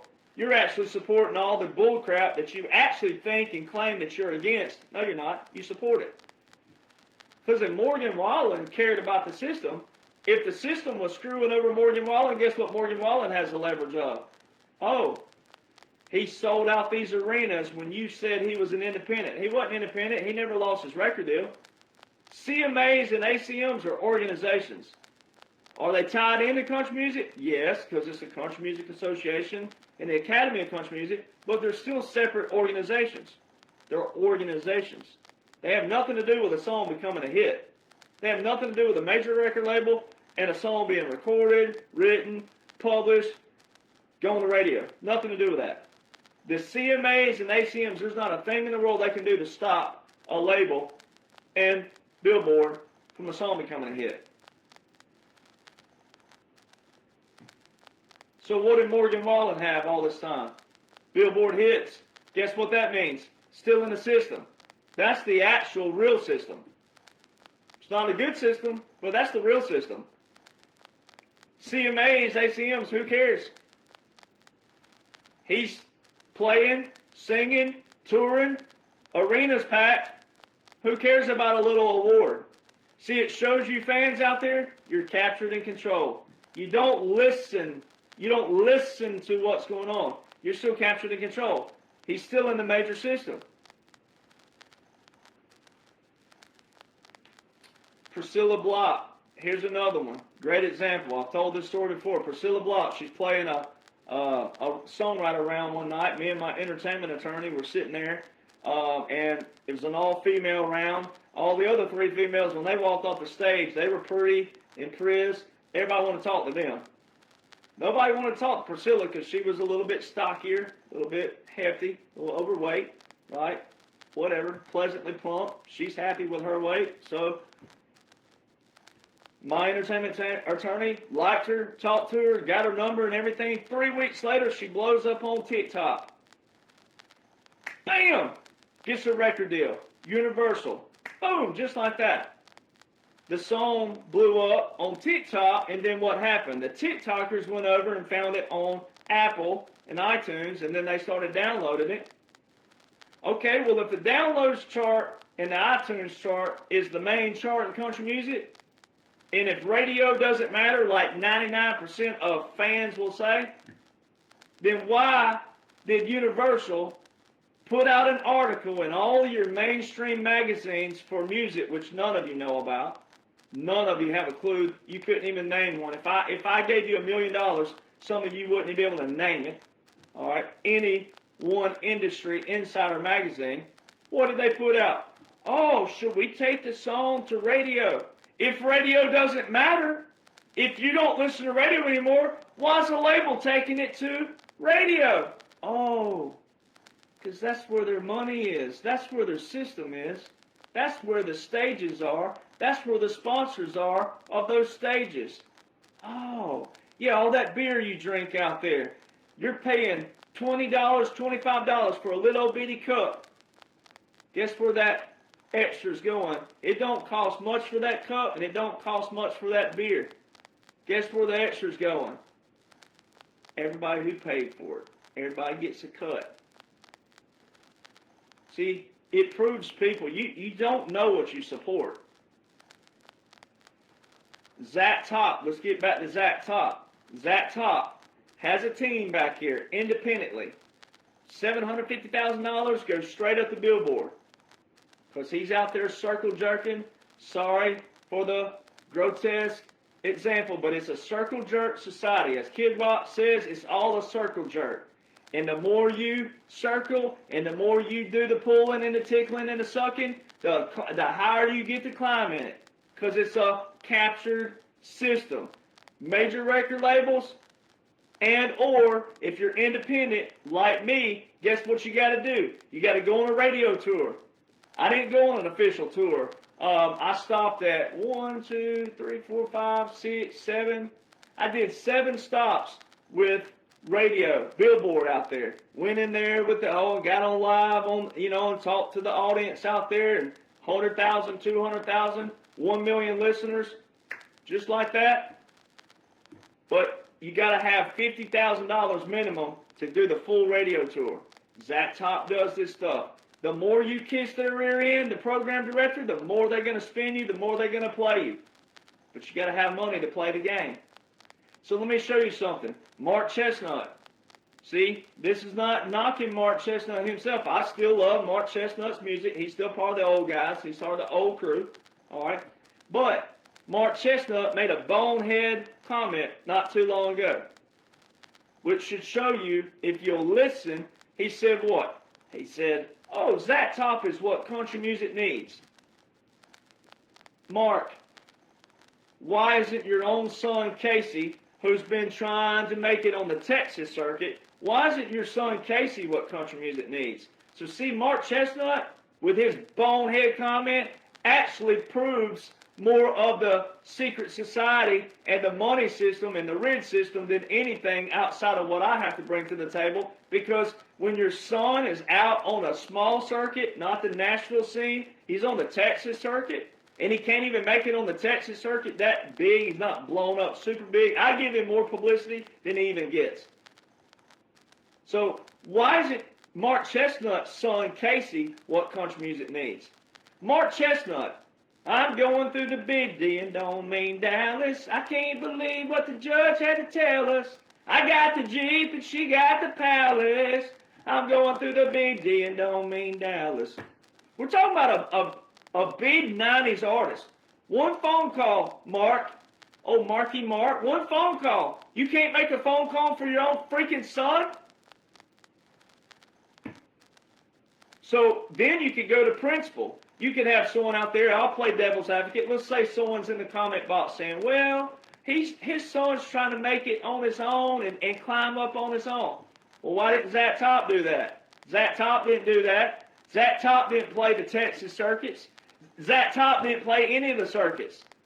Zach Top just, boom, comes out of nowhere. And all of a sudden, oh, Zach Top. Zach Top didn't do what Casey's doing. So that's where a principle, people, you don't live by principles. I know someone out there would say that because I know what audiences say and what people do. So the principle is, okay, well, if you think that Casey's out here on the road and doing what he's supposed to be doing, and he's trying to work his way up on his own, then why didn't Zach do that? He didn't do that. No, he had an investor, $750,000, right up the Billboard chart. Because he had the team knew how to play the system. My team is the #1 team in country music, but I don't have the money to compete with the 800,000. Not going to do it. My team gave me the all-time record. My team put me where I'm at. They were tired of all this bull crap and all what the major record labels did, and they beat it with peanuts. We went up the Billboard chart twice under $50,000, and every other artist out there is spending a minimum of $750,000 to get into the actual visual chart. And we did it under $50,000. That is so big. And if every singer-songwriter out there, if you knew how big that is and was, you wouldn't be wasting your time anywhere else. And all of you fans out there, you'd have some more appreciation. So then what happens is you'll go, well, Derek Johnson, I Googled you, and there's another Derek Johnson who's a Christian artist, and then there's you, and I can't find a Billboard chart. Well, guess what you just proved there, Karen? All right, you just proved that what I say, Billboard is secretive. Now they got it to where you got to have a subscription to see the full Billboard chart, even though if you knew what you were looking at on Spotify, they got it on Spotify, they just don't tell you what it is. See, they've got it hidden. So the Billboard used to only publish, well, it used to publish all the chart when it was in Country Weekly and then Country Music Magazine. I still have a buddy to this day, shout out Jerry, who was the editor of that magazine for many, many, many years. All right? They used to publish the full chart. Then it got to where they published only a portion of the chart. Then it got to the top 20. Then it got to where it's a subscription, and you can only see #1 when you go to the website. You're going to have a subscription to get to the rest of it. Why? Why isn't the system educating people? They've already lost their system. They've already lost it as far as the system goes. They've already lost all that. So why don't they educate you, the fans, about it? It'd be better for the major record labels and all of them to come out right now and say, hey, look, we've been the same all these years. This is how our system works, and here's why you should support us. But what's happening is Spotify is based out of Stockholm, Sweden, and that guy over there says, F you, I don't have to abide by United States laws, which is true to a degree, right? So there's some loopholes they can do, but at the same time, now you have Spotify and all these different streaming platforms. Guess what artists have figured out? Oh, I just have to pay a subscription to Spotify and I can have an artist profile and I can upload my music. So for those who can't find me on Billboard, 1, it's a secret system. 2, the way you prove it, Sammy Kershaw. Sammy Kershaw was on the Billboard chart at the same time I was.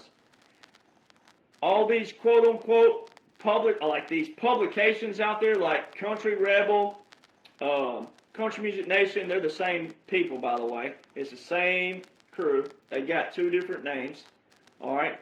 You got Whiskey Riff, Raised Rowdy. You got all these people out there.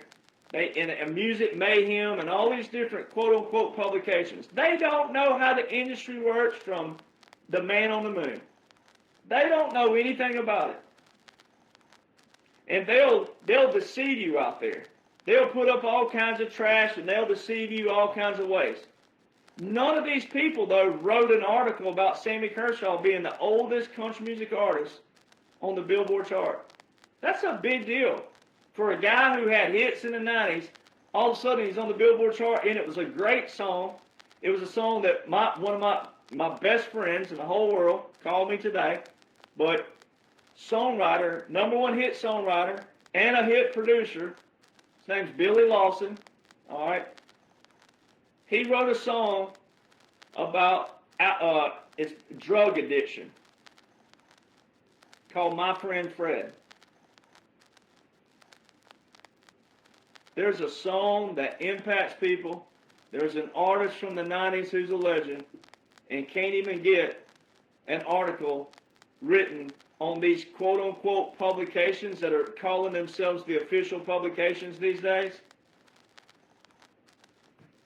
That's garbage. Let me go ahead while I'm roasting them.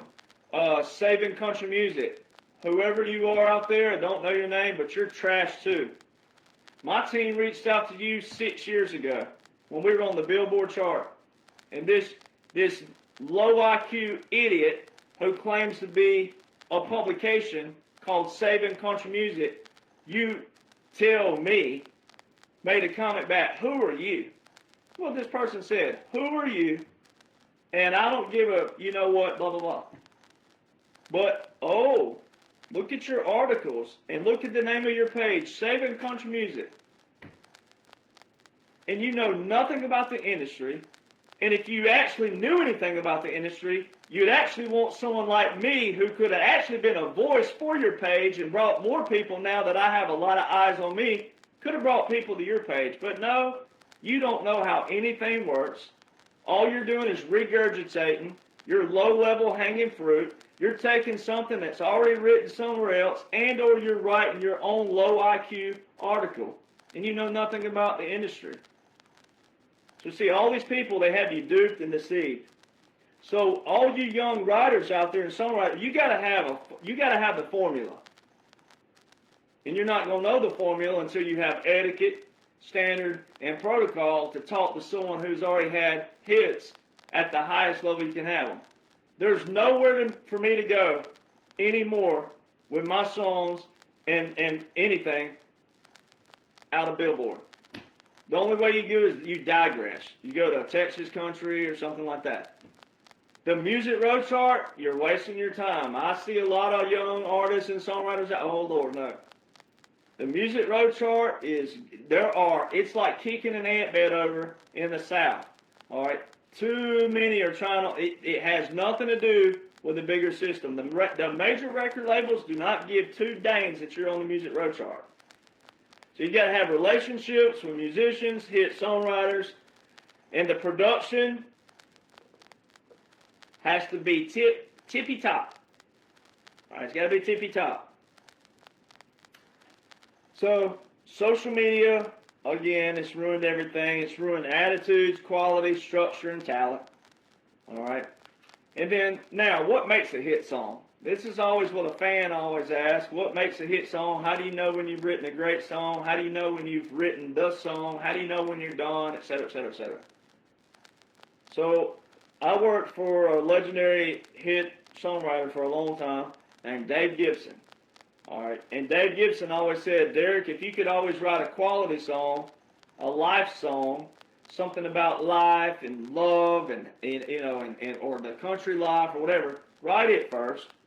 Anyone can write all these, bops and you name it. The stuff they're putting out today, oh my God. And you young singer-songwriters, a lot of you know what you're doing. You're taking the same loop and you're actually infringing on melodic structures, the licensing. You're infringing on that. You're taking that same loop and you're just, some of them sound identical. All right. Same crap. So Dave Gibson.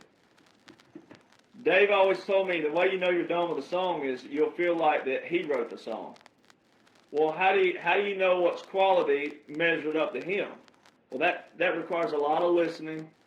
That requires listening to the lyrics, not the melody so much if you're a fan. See, fans don't get this because you hear the melody and the lyrics. Oh, I love this. You got to study the lyrics. You got to study how the rhyme comes in or the punch or what they call the signature line. So many fans, you don't even appreciate it anymore. That's why Garth Brooks always highlighted the writers. He'd go, man, this is a signature line right here. Listen how he twisted it right here. And it does. you young writers out there, you don't even study. You don't study the lyrics. You don't study the melodies. You don't study the writers. You don't do that. But what you're going to do is you're going to get up in a songwriter round, and you may get lucky and get the Bluebird or the Frank Brown or Key West. You may get all these festivals, but you can get compromised that way, because if you look good, if you're a female, it's worse because it's a male-driven market. So what'll happen is if you look good, there's going to be some schmuck who's a hit writer who ain't wanting you for writing. We'll just leave that there. Better listen. So my thing is, you don't go from, so the 90s, a lot of you, there's a song out there, she's a 90s country fan. The 90s is like the premier era. The George Strait, Tracy Lawrence, Tracy Byrd, Paul Brandt, Rich Trevino, Mark Chestnut, Shenandoah, Black Hawk, Clint Black. I mean, there's so many of that era that you can just be like, oh man, deep man. Exile. Of course, they were more in the 80s coming into the 90s, but still, there were so many in that era. Alabama was still rolling during that time period, even though they were in the 70s and the 80s too, but there was so much great music. You don't digress, ladies and gentlemen. What you're listening to now, you fans, shame on you. You're supporting trash compared to what you just came out of. It's the same reason you love 60s and 70s rock and roll, because it was authentic. It was real. The stuff you're supporting now is garbage. Hot garbage and stale Cheetos. And you claim you're a 90s fan, like, how do you not see and hear the quality and difference? Dear God, baby Jesus, help us, Lord. What is wrong with you people? How can you not hear quality? You don't go from that and digress. You go from that and elevate. You sharpen your listening. You sharpen. You go, oh, this is what in the world's happened to country music. Forget this. If you boycott it, then all of a sudden they see their numbers. The major record labels see it because they control those numbers. That's how they control you. Their artists aren't getting 100 million streams. Not off of you, they're not. Computer systems. Come on, people. So you don't go from 90s country and you don't digress. There's zero constructive criticism for the young writers out there. You don't want to hear from a hit writer. You think you know everything. You think you know because you got the internet now. You think because you can pick a guitar up and you think that, it has nothing to do with that. Not a thing. You know why I'm saying it this way? Because I was the same person in the 90s myself. And I had a grandfather who was in the industry years ago, but the industry had actually changed so much. I dreamed of seeing my name on the billboard. I finally see my name on the billboard, and guess what happens? Fans don't give a dang about Billboard unless you're a number one. That's it. You can have a top 20. You can have a number 22 or 23. Ask Ashton Shepherd. I know Ashton Shepherd. Ask Ashton. She had a number 21 and number 22 hit. Most of you never heard of Ashton to this day. And that's a shame, because Ashton Shepherd is country music. Ashton Shepherd is what country music should be for a female. She is country. And she wrote all her stuff. She lived a life. She wrote what she lived. There's zero direction with the lyrics. This stuff I'm seeing pop up on Instagram, trash. You have it's like you're talking about this and this and this. There's no flow, there's no structure because you don't know the structure. You've never been in with major hit writers over and over and over again. I've written personally with 20 plus number one hit songwriters. You're not going to get in a room with them 2 and 3 times by some of the stuff y'all writing out there. So the other thing, the biggest thing is this, is young artists and songwriters. If you call yourself a songwriter, which I'm reluctant to use that term, but we have to because you think you are, is what Ashton Shepherd did and what I do. I live life and write songs. Most songwriters, you're trying to write a song and you ain't even lived a life. Huge difference. That's why your songs sound terrible, because you don't even really know what you're saying, and it's not really saying anything, and it looks like what mine did. What's that been? 20 years ago, almost 19 years ago. So you're trying to, like that old saying, you're trying to fit a circle into a square peg, little bitty one, like there's a round marble and a square hole. It ain't going. And yet some of you go, well, you just cut the hole bigger, it'll go. No, don't work like that. Not this topic. Sorry, don't work like that. The other thing I've noticed, songwriter rounds. When I first moved to Nashville, there was only like a round on Thursday, Friday, and Saturday. Now, it's all day, every day, somewhere there's a songwriter round going. And there's some young artist up there, singer, going, hey, I got a new single out on Spotify. Go check it out. And then they start playing. And they're either pitchy and all over the board, like trying to do all the, bravado and all the other things, a female trying to do the, Dolly Parton, I'll always love you type style of stuff, and the song's like, Or it's some chick trying to be, Miranda Lambert with her legs spread open, and or Carrie, I dub my key into. You ain't did no key inside no four-wheel drive. You think you want to, but you ain't gonna do that. That song's not real. You ain't gonna do that. There's very few and far between women who've actually done that. So all the songs are just like, ugh. But the song in the songwriter rounds don't even make sense. No structure, no constructive criticism, and now it's like 5 singers, one stage, and they'll have 10 rounds.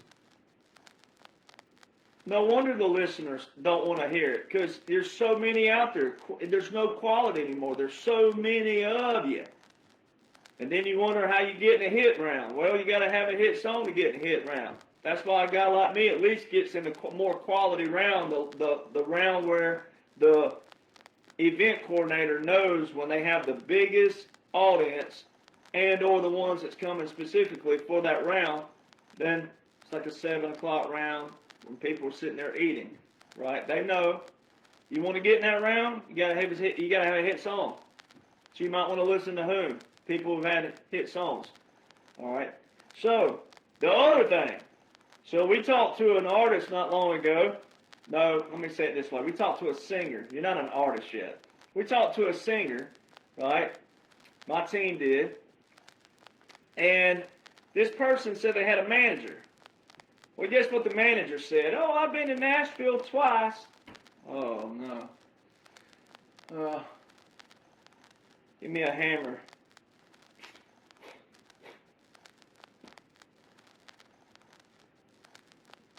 Young artists, you're not an artist yet, but just you think you are. Young singers, you don't need a manager. You don't need a manager until you have something to manage. What's going to end up happening, your manager, your rookie who's never known anything, don't know anything, they're going to squander your opportunities because they don't know the language, they don't know the verbiage, and if they don't know what a Billboard hit songwriter and artist is, you're squandering your opportunities. And this person just so happens to name a name, just randomly pulls a name out that I happen to know the person who's had one hit, and it's been a long time ago, and now has these things called songwriter workshops. And guess what they do in these quote-unquote workshops? They don't tell you jack doo-doo. You pay them X amount of dollars. They're going to sit there and they're just going to give you the basic level, tiniest crumbs. Most of those guys are single. See where this is going? Ladies, let your mind wander. They don't tell you how to write a song. They're not teaching you how to craft a song. They don't teach you any of the formula, any of that. They're not doing that. They bamboozle you. They either get the money, and if you're willing to do that's what most of them want. They're dirty. And I know some hit writers who have these quote-unquote workshops that they're married, but they know what they're doing. Whatever. To each their own, whatever floats your freaking boat. But I think that's pretty crappy. That you are a hit writer and you got to do a workshop to make you some bonus money, and all you're doing is misleading people with a bunch of hogwash and trash, and you're not teaching them anything.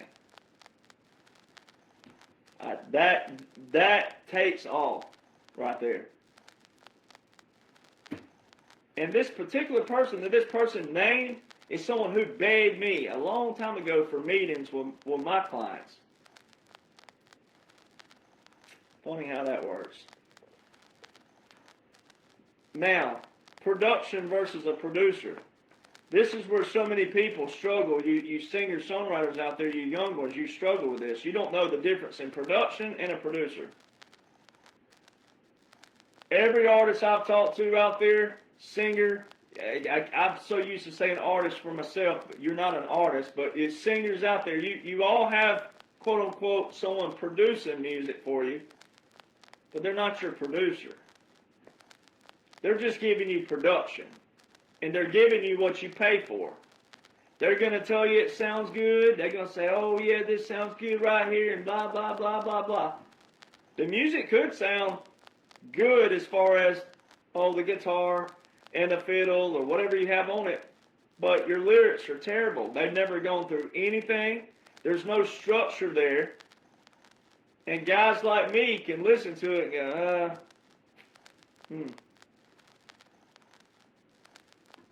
It makes no sense here, no sense here. This don't make sense. This is out of pocket. You have this too much here and too much here, and this syllable don't work here and this don't.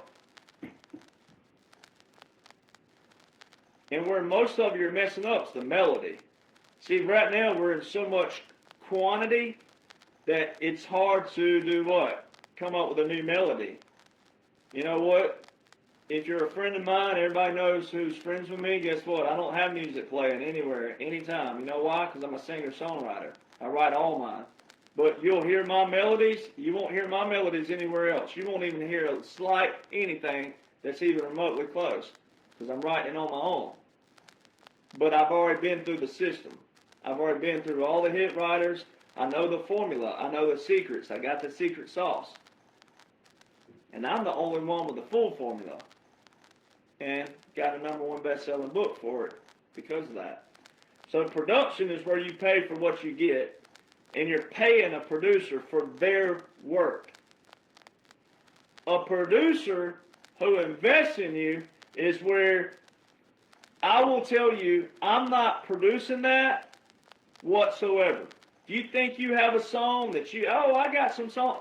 No, you ain't got nothing. Because you're talking to someone who is an artist and a songwriter with hits.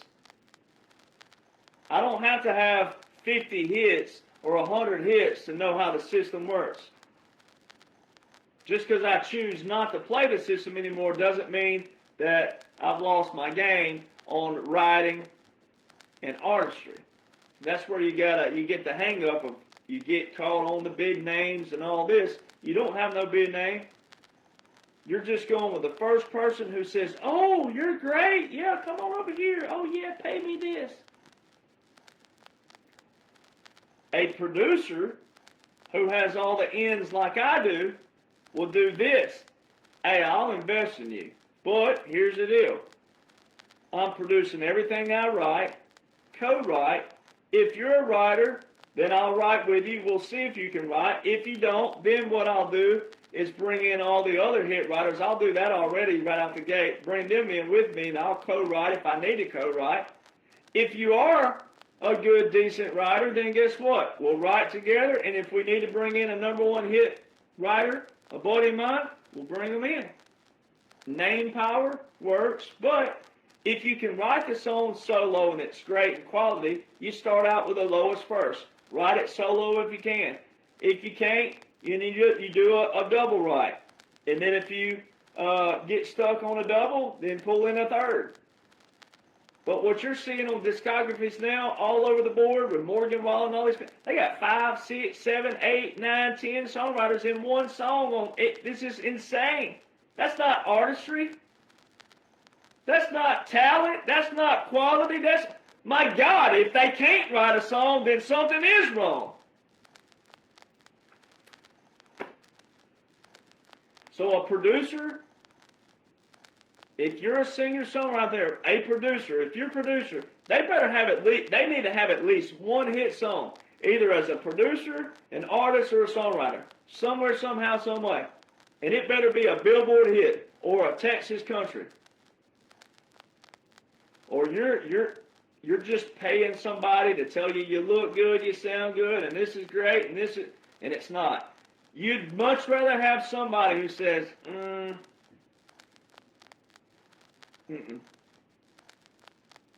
versus spending all this money. You're spending all this money on a quote unquote product that's not quality to go to the market. You get all this money into this person over here. And then let's say you do meet a team member who's an independent team member. And they're going to be like, and you just went and spent all that money on a bunch of crap that's never been tested. You've never been told, that don't flow. You get told by all your family and your friends, oh, you're great. Oh, you're good, honey, boo-boo. Oh, yeah, baby. Oh, my little baby. You get told all that. You got the dude, if you're a female, you got the dudes over there in your comment box going, oh, you're so beautiful. They ain't streaming your music. They didn't even read your post. All they saw were your boobs hanging out or your legs hanging out, your thighs and your cheeks hanging everywhere. That's all they saw. They're not going over there streaming you. If they are going to add you, they're only adding you where they can get in your inbox. Baby, I added you. Would you give me your number? Let's go out sometime, honey, boo-boo, snookums. That's all they're doing. They're not quality sitting there listening to your music when they're going down a dirt road or they're going hunting to the camp or they're going to the beach. They ain't doing that. It's all strategy to them. So guys like me can look at a thing called a conversion ratio. I can look at how many streams you have and how many listeners you have, and there's a conversion ratio. And you'll see singer-songwriters out there that are young, not signed, never done anything, never been anywhere, never had a hit. They'll say, oh, I want to thank all my listeners. I saw one the other day. It had like 200,000 followers, and it had 315,000 streams.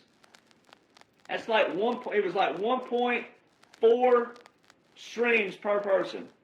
So that's like one person listening to a song and a quarter, which is no such thing. But let's say they listen to one time and one 2 times. That's it. That's not a fan. So that's why it's funny. If you go to my Spotify, I only have like 2,000. It'll go from 1,200 to 2,500 listeners monthly. That's what a lot of you young singer-songwriters say, oh, this week you've had Billboard hits and blah, blah, blah. Look at my streams, though. They're all organic. I've never paid for a bot. I've never paid anything. When I release a song, it's out there with the people following. I have like 8 or 9 million streams. So how do I have 8 or 9 million organic streams with only a few listeners? Yes, what that conversion ratio is, 4,500, which, that's just the average. But that's 4,500 streams by one person. I mean, if the conversion ratio is there. So you need the real musicians on your record. See, what happens is a lot of you are getting these guys who are chicken pickers. I'm not knocking them. We're talking about the system. You want to be in the system, you want to have hit songs, you got to have the formula. The way you beat the record labels is you use their own formula against them. Well, the only person who's ever spilled how the industry works is this guy right here. I'm the one with the full formula. So what you do is you take all the same formula and you use it against them. And I can get every musician in the room. I'm recording my new record here again soon. Get all the same musicians in the room. I've got the most nominated all-time guitar player in the room in this session. I'll have the top fiddle player who will overdub. And then I'll have, every musician, every single person, every slot has been nominated somehow, some way, and or they played on multiple #1 hits for many years. That's how it works. So what you see out on the road, what fans see out there, what the fans see is when you go to a concert, you're seeing road musicians. Those road musicians are good for what they are. They are. But guess what they're doing? They're learning what the studio guys put down in the studio. Because like when I go in my session, last year I cut 14 songs in a day. 14 songs. This new record, I'll cut 10 to 12 songs in a day. And what they do in one day is what you'd hear on the radio. What a lot of you singers are doing, I saw a post the other day, I've been working on this for 6 months. I've seen some worse than that, a year, 2, 3 years.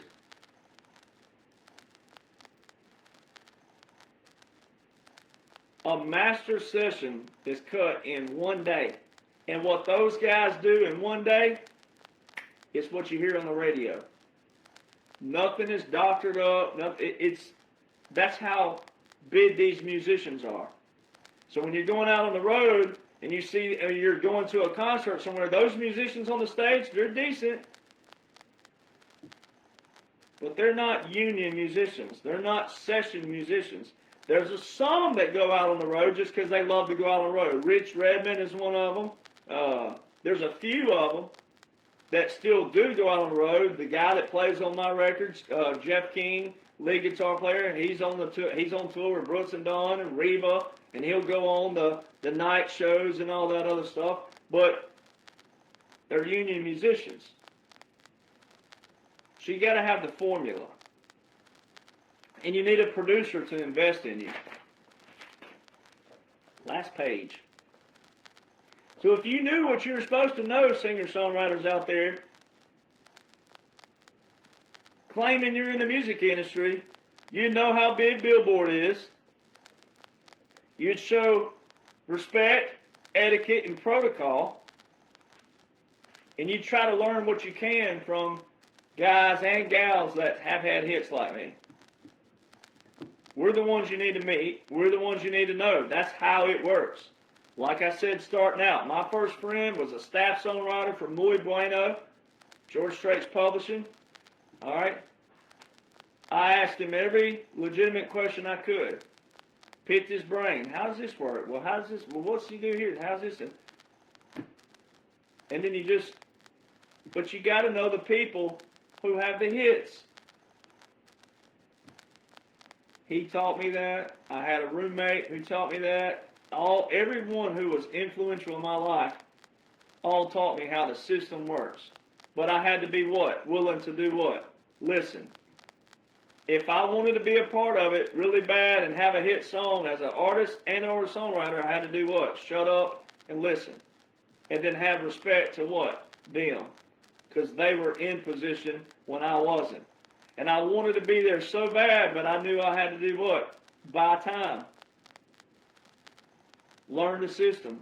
Learn how it works. And that still doesn't guarantee that you have the talent, but it gives you a one-up advantage to, if you do have the talent, then maybe you have a great personality and you might actually meet the right person who goes, you know what, I like you, you have a good attitude, da-da-da-da-da-da. So the key is I'm the very first in country music history to have Billboard hits, to go in independently, beat the system really bad, and not get compromised as an artist, as a songwriter, and then put it out for the whole world to know, to read, and know how it works, that the whole things are rigged on the major record label, the radio system, and how songs become hits. And until that changes, until the major record labels are either gone and or they change systems of how they score their hits, which is still the Billboard Country Airplay radio, which is even more funnier because of the fact that most listeners out there are streaming and downloading. You're not listening to radio, and the radio chart is still the biggest chart that they score all their number one hits on. If you'll go to Wikipedia, the only one you can see it on, where you can see the Billboard versus the downloads chart, more of the number ones are in the what? Airplay, radio. You'll see a song that was a number one on Airplay that was just a number 4 or number 10 or number 15 on downloads. And you're like, what? See? It proves that, no, it ain't about you with the mainstream. It's not about you, the fan. It's not about you at all. They know they have you captured and controlled because you won't listen to me. You won't see how big it is for an iconoclast, meaning someone who disrupts the system. I'm past the whistleblower because there's nothing to whistleblow on as far as like an individual person. It's the whole system. But if you take the attitude that, oh, well, it's so big we can't change it, well, then you're taking the same attitude as what happened in politics. And yes, we are changing it. Yes, it is changing. And it's most certainly going to be different. And it's going to have a lot of effect on this because of the lawsuits coming with the streaming and all the stuff that where they've been rigging stuff and taking advantage with the monopoly and all that. Some of it's going to already get taken care of. But you still, the fan out there, you need to know how it works and operates. Because you are missing out on someone like me who writes all mine, produces all mine. It's quality, every aspect of mine. The only thing I do not have is the money to go back to Billboard. But why would I go to an investor and go, hey, give me $1 million, and then I have to sign a percentage back to that investor if it went to a number one, and then I got to go out on the road and do all these things? Why would I do that when I can take a chance with you, the fans out there, country music fans, and go, hey, if you care about authenticity and talent, then you should go by the principle of, hey, I can prove I have Billboard hits. And once you go see that, yes, I most certainly am on the Billboard chart on Sammy Kershaw's page, you can go to Sammy Kershaw's page, go to his photos, scroll down to 2020. There's the Billboard chart. There's Sammy Kershaw, and my name's right above him. So, and he tells, hey, I may not be high on the chart, but I'm on the chart, and I got a bullet. It's a Billboard chart. It's a country airplay. Then you can see Morgan Wallen on there. You can see everybody on there. Same chart. It's the one. Then you can Google that. You can say, oh, Morgan Wallen and whatever the song was. I can't remember back then, but maybe Up, Down, or one of those. You can go look and go, oh, well, it was a number one on the airplay chart, but it was only a number 5 on this chart. Then it does what? That's a double proof that, well, there's Derek Johnson on Sammy Kershaw, and this song right here was a number 1 on the airplay radio Billboard chart by so-and-so, but it was only a number 5 or 10 or 20, whatever it would be, on the downloads. So there's double proof.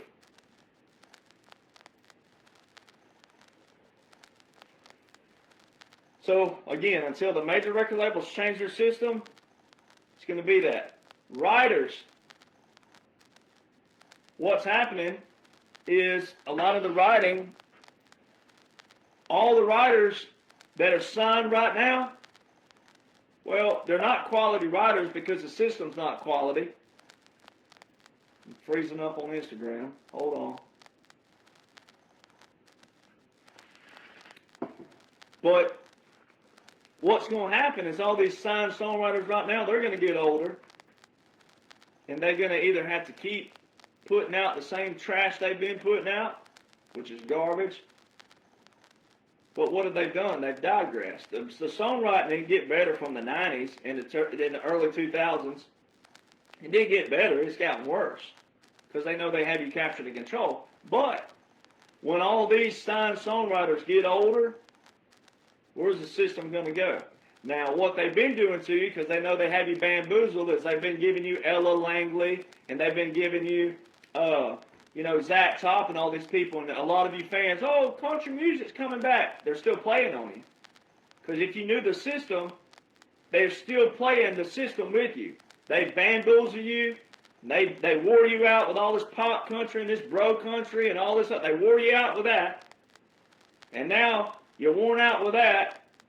You're starting to support all these gay boys like Tyler Childers, who has two queers in a field making out with each other. And you're like, oh, little feathered Indians. And you went and supported that. Next thing you know, bam, here's your two queers making out in the field.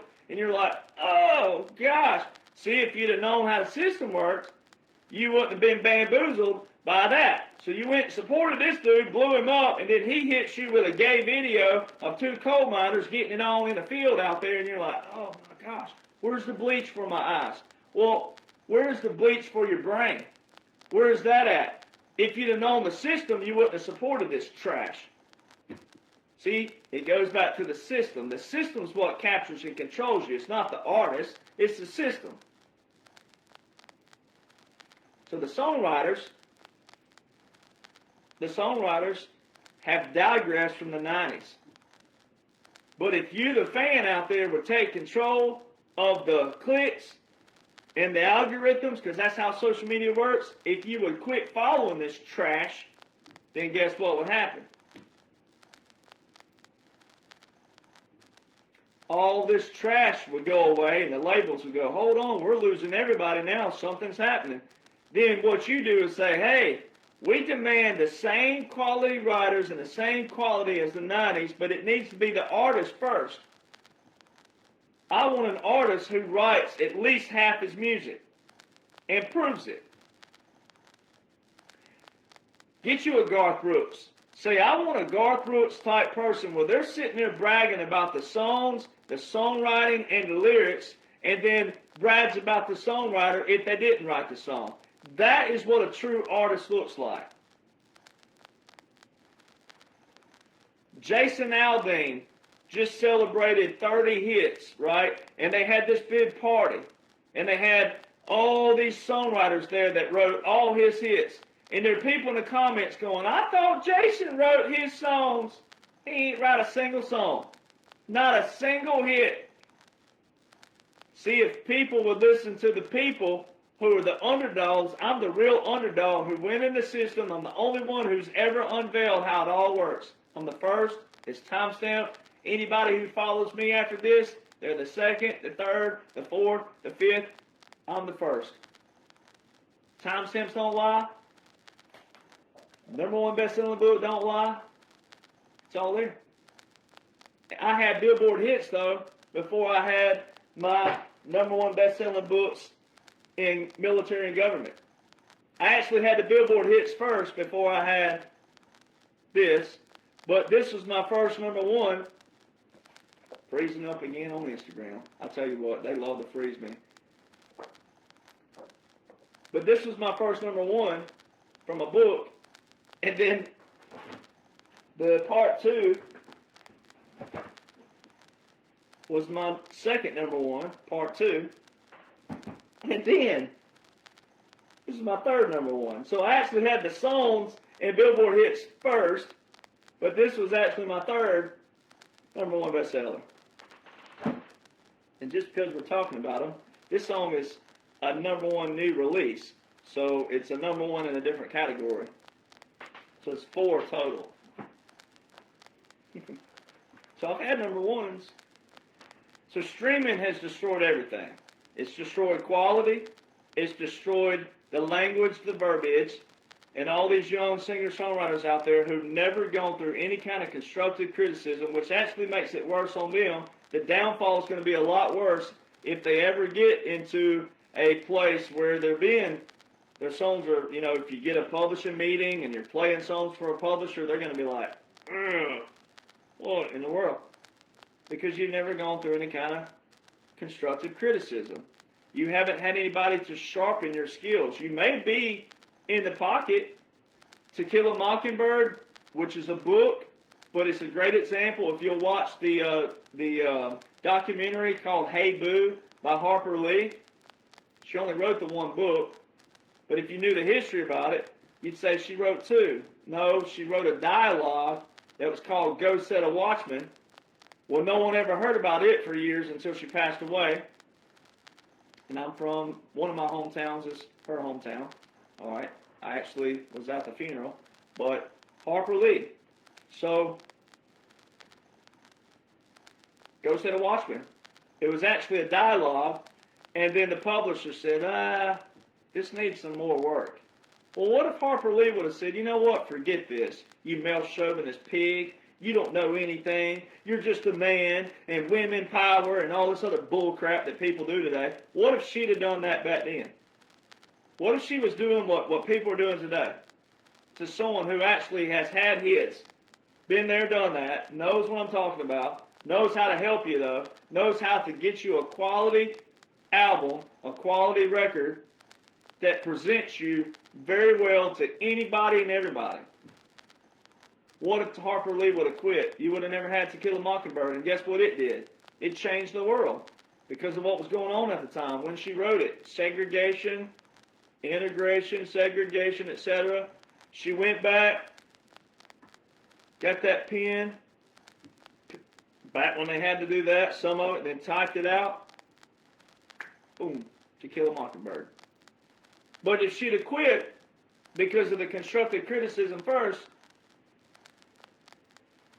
so see what we have now, we have these young singer-songwriters, you don't want any constructive criticism. You don't even know what constructive criticism is because you don't even know anything of the language or the verbiage of the industry you claim you're in or you're trying to be in. You don't know anything about it. And then when you get a message from a team member out there saying, hey, you know, I represent so-and-so, and he's a producer now, and he's doing this, this, and this. You don't even know how to talk to him. And then you'll read the message, or you won't even do it. You know, no etiquette, no standard, no protocol. And if you were to get with someone bigger than me, you're going to blow your opportunity because you have no etiquette, no standard, no protocol, no respect.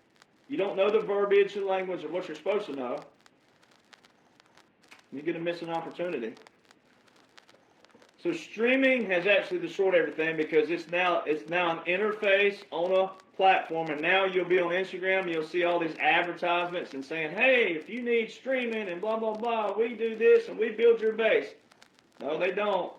No, it ain't. You don't want a built base. You don't want that. If your music is quality and good, then you want organic fans who love your music. The only way you're going to have organic fans who truly love your music with real, legit conversion ratios is by a hit producer, a hit songwriter, or a hit artist, and or all the above who knows how to write a song, produce a song with the same quality that's invested in you. Not you paying them and not you paying me to say, oh, you look good, you sound good, oh, this is good stuff right here. No, you want someone to go, that's hot garbage, that's hot garbage, that's hot garbage, this hot garbage. No. I have actually about 10 people that I submit songs to that I have known for years that listen.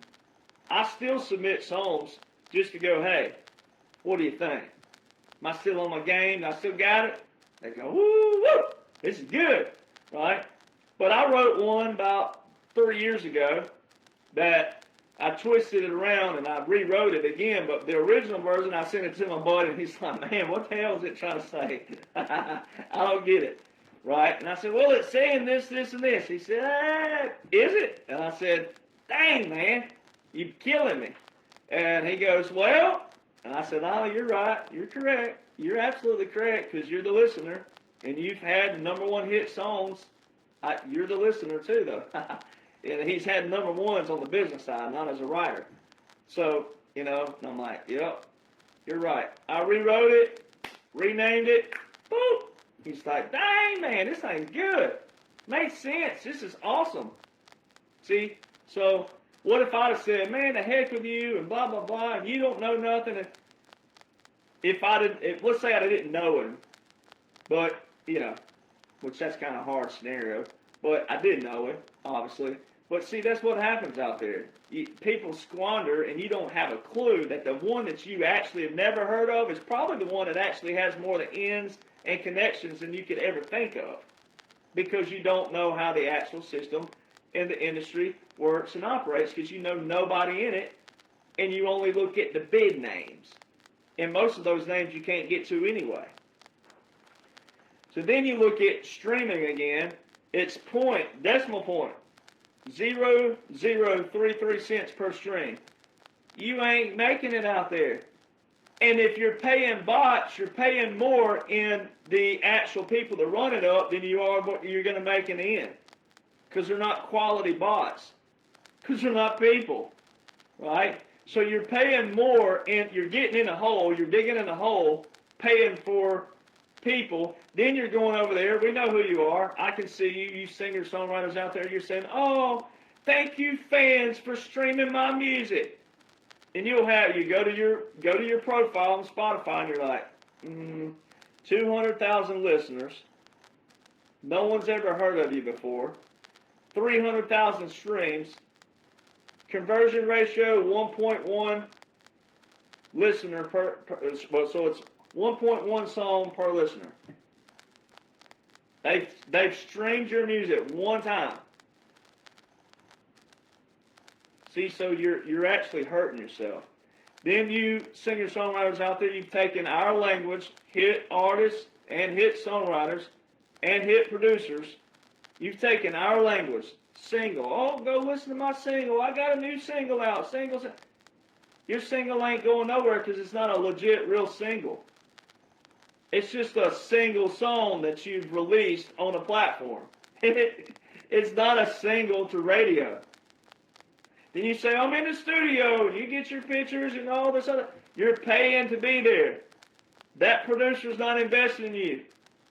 And or, ladies, guess what you're doing? You're sleeping with them. We know who those quote-unquote producers are. We know how that works.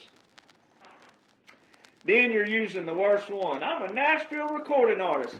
Well, I could take a Chihuahua and put his rear end on a microphone and have him fart Taco Bell all day long and call him a Nashville recording artist. All you got to do, book a studio in Nashville, $1,200 for the day, or maybe you can get one a little cheaper, $800 for the day. All right, get you a little Chihuahua or whatever you want to pick. You can pick you a pit bull, whatever you want to call it, pit bull to pit bull, right? And he's going to fart you a song, all right? And we're in Nashville, so guess what? Pit bull to pit bull. He's farting in Nashville, so guess what? That makes him what? Oh, a Nashville recording artist, because we're in Nashville, we're in a studio, and he's in a microphone. Singer-songwriters, the worst thing you could ever do is call yourself a recording artist or a Nashville recording artist. You don't have to do that. You look terrible when you do that. You look unprofessional. You look like a dime store cowboy, as they call them. So then the cover songs, I already talked about it. When you're covering songs, you're not focusing on what you could be focused on as a singer-songwriter. And or, if you're not a songwriter, you could be trying to talk to a producer like me who can get, well, one, I can write all the songs first off, but I can get every number one hit songwriter that I know in the room with me to write songs crafted for you if you're not a actual writer. You could be working on your craft, though, and you may be someone who's just needs a little direction and say, "Hey, yep, this, and this," and you may get in a room and the lyrics may start popping because you have someone sitting there who has a great melody and can teach you what they don't teach you in these songwriter workshops out there, all right, and invest in you. That's what you need, is someone to invest in you, where you're not paying for it, but what you're going to do is do what? You're going to put the music out on a platform out there, because we do have to use them, unfortunately, until the fans get their heads out their rear ends, all right? But you're going to have more opportunity and a better chance if you have quality, hit-level production, hit-level songs, hit-level everything, because I'm the one with the formula, right? I've already been there, done that. I'm the first to do what I've done. I've got the first #1 best-selling anything that talks about it. No one else out there has any of this. But it's coming from what? The artist and the songwriter. So once you know what I know, you'll know it's a game changer. Because it's called the Royal Flush for a reason. I held the Royal Flush. I'm in major record labels in 2019 and 2020 and 2021. But one of them wasn't super major in 2021, but I told them off too. And I actually knew the guy, which is bad. So what they'll do to you, let me show you. Once you know the secret, like I do, and I'm the first to have it, but they'll talk to you like I just moved to town last week with a dog named Ponto. All right? I know a guy who knows my Billboard team really well. Sat there in a more of a lunch meeting with him, a catch-up meeting, not more so much of a formal meeting. You know what the dude tells me? I'm sitting there with 2 Billboard hits. I already had Billboard hits. And you know what he tells me? It's a tough business, Derek. Sitting there talking to me like I've never written a hit song. Like I've never had a Texas country hit as a writer, which I have. Sitting there talking to me just like I moved to town last week and I got lucky and got in a meeting. And this guy was an executive. He launched 2 artists that you most definitely heard of. I'm not going to give them the advertisement tonight. But I'm sitting there with the Royal Flush. Every other major, anyone, producer, former producers, everyone I knew, a lot at that time were formers. They'd already gotten out of the business because it's changed so much and it's gotten stupid. All right, and the executives have gotten low IQ and incompetently stupid. All right, because they don't go after talent and authenticity, none of that, because they have you controlled. The fans are controlled. So I'm sitting there in all these major record label meetings. They're asking me how many streams I have, how many followers, and this and that. And I'm like, you control all that. Every one of you labels control this. You're sitting here talking to me like I just moved it. You know why they talked to you like that? Because I knew too much at that point. I wasn't controllable. I knew too much of how their money works, how their money flows, how they are bamboozling the fans out there. So I was only in one position. But no one would have listened to me back then because I only had 12,000 followers. So guess what happens? Well, we have this military operation taking place right now, world level. You're not seeing a real constitutional government right now. And then I get an opportunity as a veteran to get back in a different kind of position. I get that opportunity. Boom. I go globally viral, all right? And then I write these books, The Midnight Rider Rides Again, Part 1 and Part 2. All right, they go number 1. And then guess what? All my accounts, roughly 900,000, but I have a 5 and 10 and 20, 30 million reach by all the other podcasts I'm on. And I'm the only one who can remember everything in a formula, in a blueprint, in a strategy with the military portion. But then this, with music, I have the blueprint for it. So see how the good Lord works? I'm the iconoclast. I'm the one with the full blueprint, the full strategy that everybody needs to know for the military side of things. If you're on that side, that's a different podcast. But in country music, I know the full formula. I'm the only one who's done what I've done. And once you go verify on Sammy Kershaw's page, there's my hits. But all you need is, I wouldn't have number 1 best-selling hits if I wasn't verified already in other manners. But once you see that, then you got to question everything. And I'm the one who shows you how it works and operates. And if you continue to support the major record label artists, then guess what you're doing? You're turning a blind eye to the very thing a lot of you out there claim that you don't like. You don't like hypocrisy. You don't like corruption. You don't like liars, deceit, theft, and everything else. That's what they're doing to you. Because it's a conglomerate. It's a monopoly. And it's not based on talent. It's not based on authenticity because they have you captured and controlled. You're a syndicated audience to them. They already know they have you. So all these other big executives that I was going in with, they're asking me stupid questions that are irrelevant because I already know how it works. But they knew that I already knew too much. And like I told the last one in October 2020, so help me God, in my actual formal, like a formal record label meeting. I had a few other talks in 2021, like I said earlier, but 2020 was my last big formal major record label meeting. I said, so help me God. So help me God. If I somehow fall through the cracks and my social media blows up to where I have hundreds of thousands of people, I'm going to expose how this thing works. Because it's not about the music. It's not about the songs. It's not about the lyrics. It's not about you, the fan. It's not about your lives and them singing about your lives. It's none of that. Of course the song's going to say something about your life, because it's supposed to. Of course the song's going to say something about your good time on Friday night at the bar or the beach or the tiki bar. Of course it is. It's supposed to.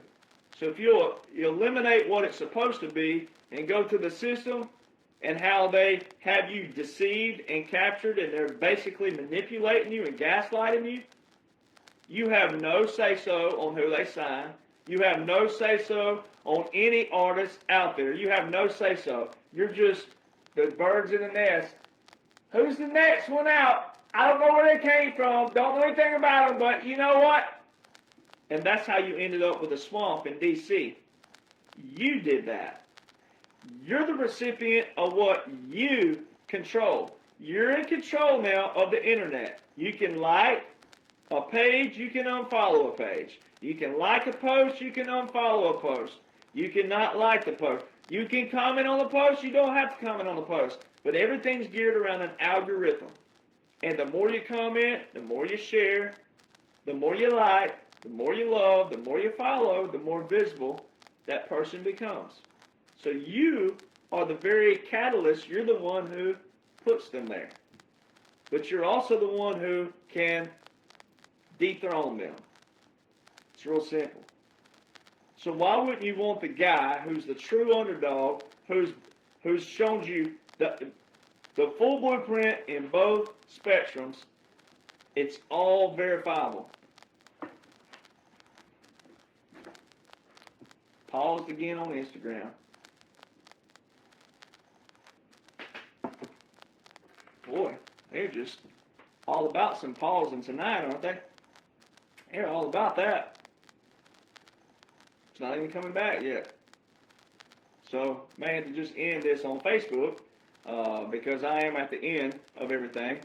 But I was trying to make my end still on Instagram, but it's obviously not coming back right now. So, but Linktree. Oh, we're back on Instagram. There we are. So, why would you want to follow the guy who's done it all? Showing you the full blueprint. Showing you all the secrets, dirty secrets, the corruption, the fraud, deception, the lies, the manipulation. You should want that. Because I have not been bought. And all of you patriots out there that follow me, if you only knew how many times I've been propositioned, if you only knew. If you only knew. You wouldn't act the way you do sometimes when I get down on it and I have to get passionate and show you some fire under my rear end out there, because there's so many people deceiving you in every aspect and facet. But you're the consumer, you're in control of that. But you singer-songwriters out there, boy, how did we get here in history? But, as President Trump says, everything had to go to before it can get better. And people like me have been put in a position to help all of you out there sharpen your skills, elevate your skills, and to not be bamboozled by all the people who look like you, talk like you, act like you, but ain't you back here. So the ones that get it, they're going to get it. For all you young singer-songwriters out there, if you're like 22, 23, 24, 25 in that region, all right, somewhere in there, you could be 18, 19 years old, somewhere there. You might have lived a little life, but you ain't lived a whole lot of life. It's a hard sell there to sell to a bunch of 30 and 40-year-olds, which is kind of weird that we got 40 and 50-year-olds listening to 20-year-olds singing a song about a life they never lived, which is just weird to me. Vern Gosdin, this ain't my first rodeo. Vern Gosdin was 51 years old. He was 51 or maybe a little older when he got his first record deal. Dave Gibson was 47 years old because he lived a little life. He can sing a song about a life. And now you 40 and 50 and 60-year-olds are out there idolizing 20-year-olds, singing a song about something they never lived before. So you need to have it in balance. If there's a 20-year-old, they need to be singing about 20-year-old things. If it's a 25-year-old, 30-year-old, 40-year-old, they need to be singing about things that don't say. Like, I would not record a song about skinny dipping.